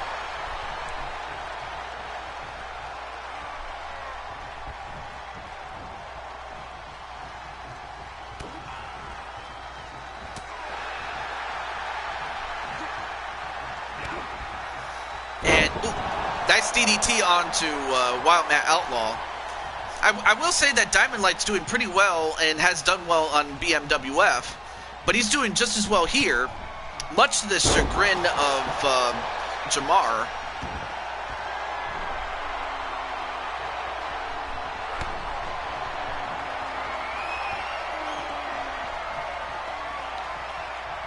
And Jay Vertus, another last ride. 1, 2... Oh, and a kick out by Jay Vertus. How did he kick out of that? Had a prime opportunity to at least eliminate one member of DWO, but he kicked out. Although, wait a minute. Now he turns him over, and he's got him in a submission, but too close to the ropes. Close, but so far. I mean, that's pretty much been the theme as far as Wild Matt Outlaw, you know, Mopmen and the Weed World Order, or now what is left of it anyway.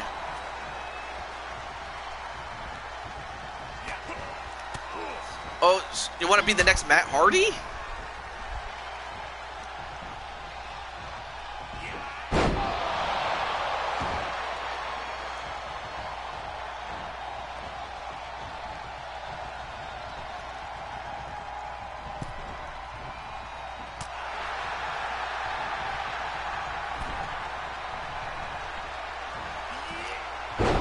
And a suplex.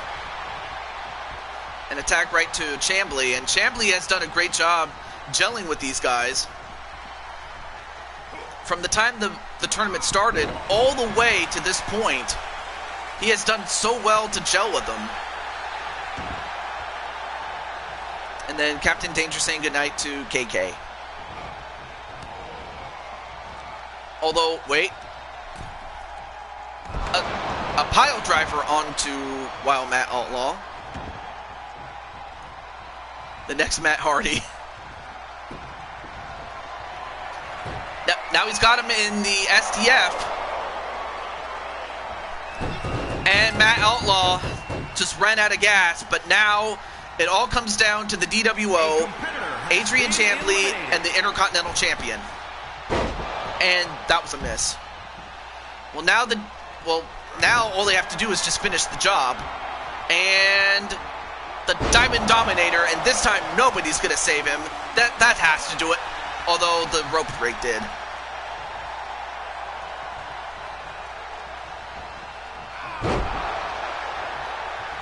I mean, I mentioned how tough Mopman is, but I don't know if he can overcome these odds.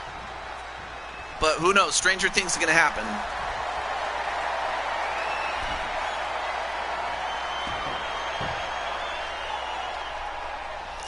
And and the former world champion forces the Intercontinental champion to tap out.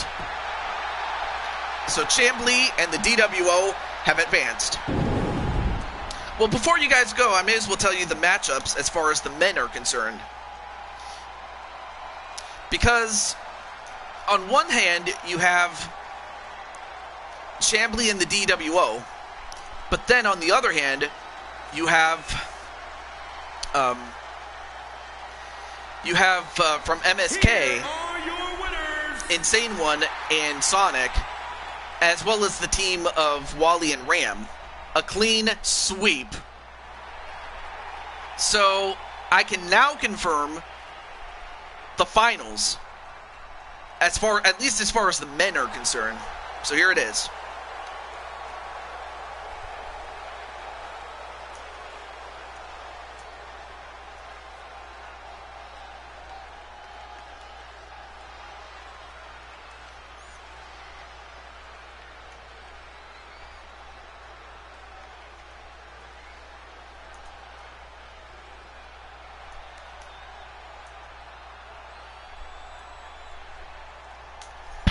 So that is the finale.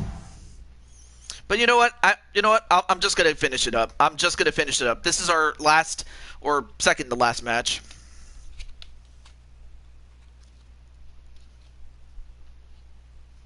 Or actually, I probably should have exited out. Shit. Well, actually, you know what? I could save the last women's match for another time because, like I said, as much as I'd like to keep going, I got to stop at some point. But I think I can get this one match out and then come back, do the final match. Actually, I might even just consider just making the pay-per-view just off of the second to last women's match, and then do the show once I know. But at least as far as the men are concerned, that is the final match. So, Captain, what do you think of that matchup? And better yet, what does Diamond think about it? I mean, I know what Jamar thinks of it. I know he's going to think very low of it. You know, just because that's what Jamar believes. But I mean, all 8 of those men, I mean, they got some momentum.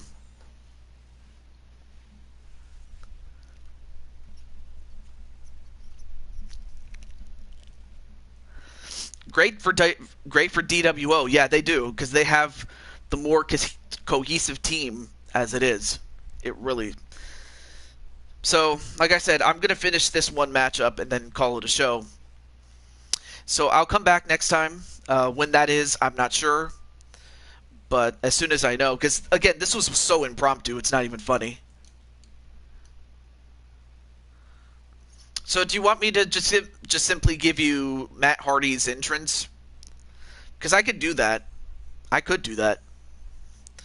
I'm just hoping that they fix the stupid glitch where if you edit a create a wrestler, that if you edit them, that you can that it doesn't freeze, or it doesn't, not freeze, but rather it gets stuck on the loading screen. I don't know if anybody's had that same problem or if it has been fixed yet. But I just know that I tried doing that last night, and it just pissed me off to no end. It's not even funny. It really is not.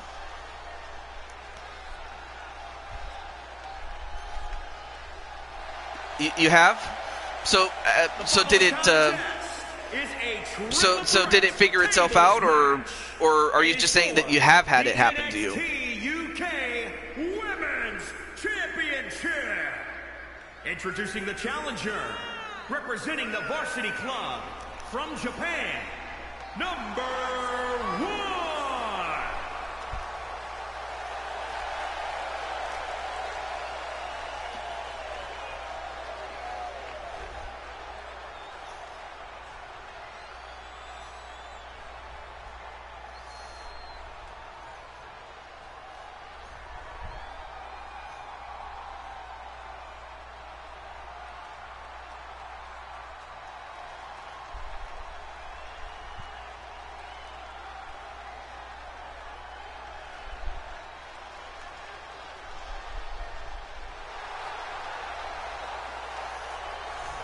And introducing the challenger, representing the Syndicate. They do have a from match. Mexico, Yeah. Sarah. I believe it's called version 1, if I'm not mistaken. Yeah. It would be called that. Anyway, so the first entrant was Haru Ukubara. But here we have Sombra from Overwatch.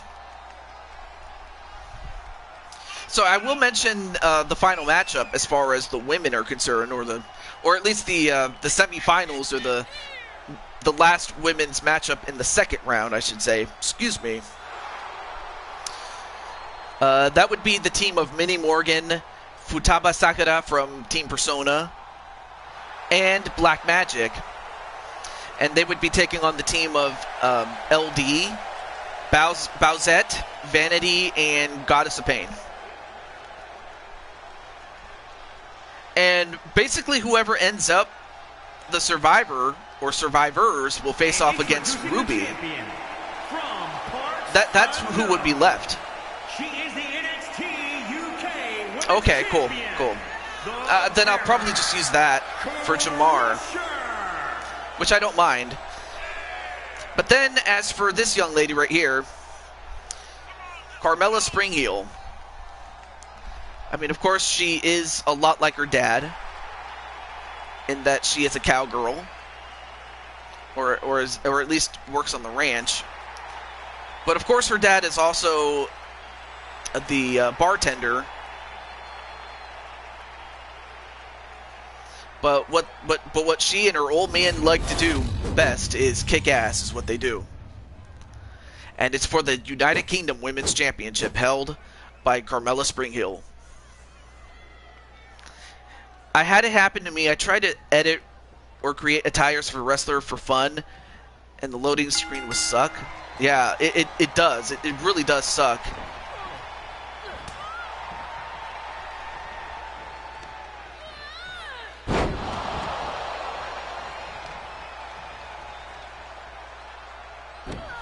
In fact, that's a lot of what several people have been upset about, is just the loading screen as far as the cause, really. I mean, because gameplay is fine. It's just the fact that when it comes to editing, it's like you either have to start all over or what, you know? It's like, it's just so stupid, really.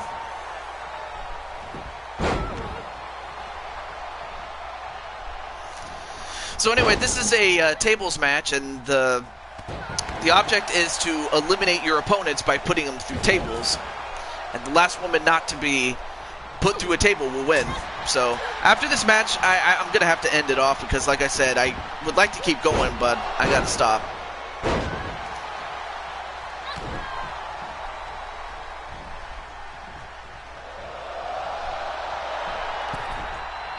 And, ooh.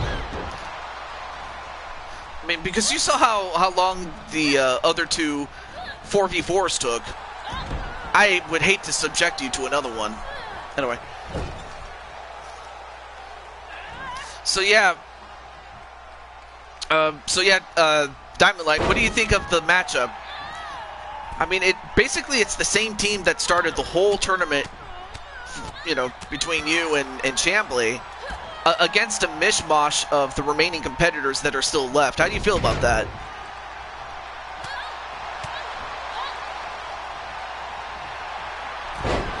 And as for Carmella, I mean, she's definitely done a great job as champion. And it would be something for her to defend the championship in this type of matchup. I mean, she's already defended it against several others. But to defend against two, that's something. And then thrown over the top rope was Haru Okumura.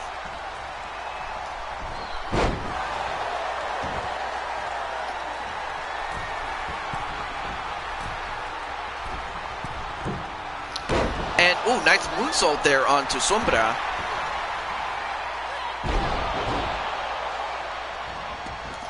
Oh, now the champ gonna get some wood, gonna get a table here.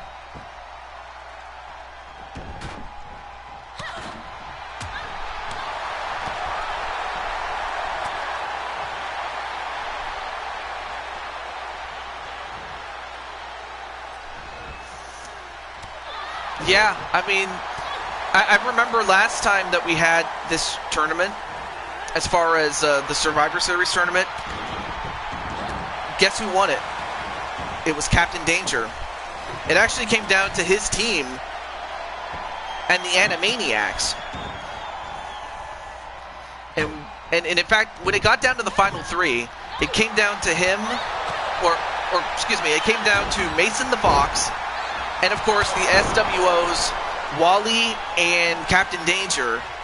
Now Mason was somehow able to eliminate Wally, but then Captain Danger ended up becoming the sole survivor, and he got himself that shot, and to put it short, you know, the tournament victory was what propelled him to superstardom since then.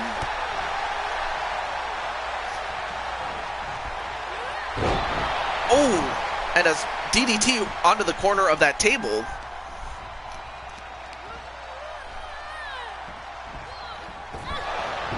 And then a hot shot on the top rope. And now, wait, what is, oh my god, we have some more tables coming in. This is ludicrous, man.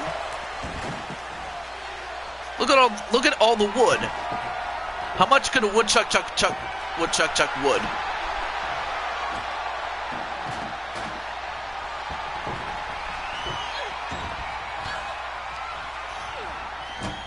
I mean, look at all the tables here. And another table coming in, and, well, out goes Haru Okumura. So one down. Ooh, big punch right to the face. All right.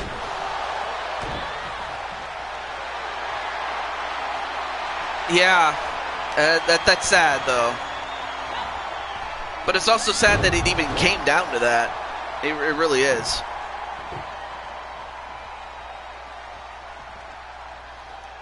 And now, okay, well, what is, okay, now setting up the table in the corner, though.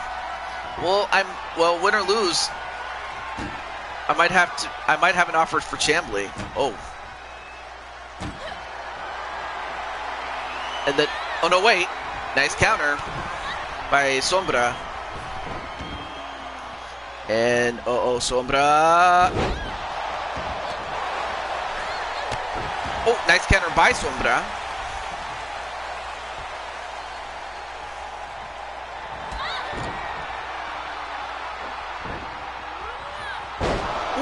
Nice modified German suplex.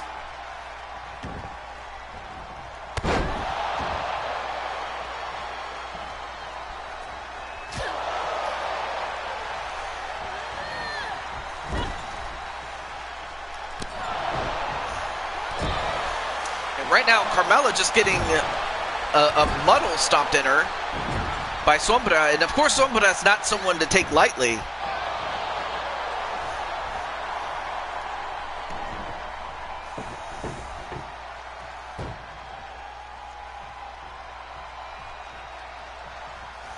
Now Sombra trying to find a place to set up a table, and she does just that. And then a German suplex.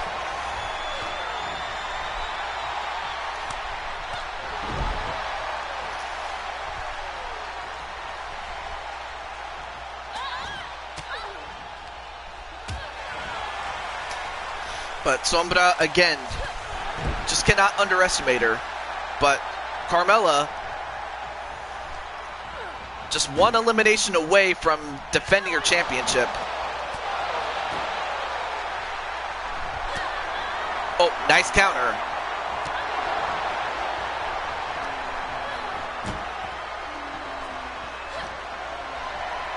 And, well, wait. And we have a new champion. And it is Sombra. But Carmella Springhill did a great job in the run that she had as champion. But I have to think that she'll be moving up as far as the United States Women's Championship is concerned. But as for her run, it's over. And Sombra is the new champion and brings the championship back to Overwatch. And the last time that we had a champion from Overwatch, it was Mercy. And Mercy was the Blue Toad Wrestling Champion herself. NXT UK Women's Champion, Sarah. So Sombra is the new champion. Wins her first championship here in Blue Toad Wrestling, but in the end, we still have one match left to go. But we will save that match. And that final match is going to set up for the women. Because whoever comes out of that match will face off against Ruby, or what's left of them anyway. But that'll be for another time. In fact, let me exit out before I accidentally start a new match, which I don't want to.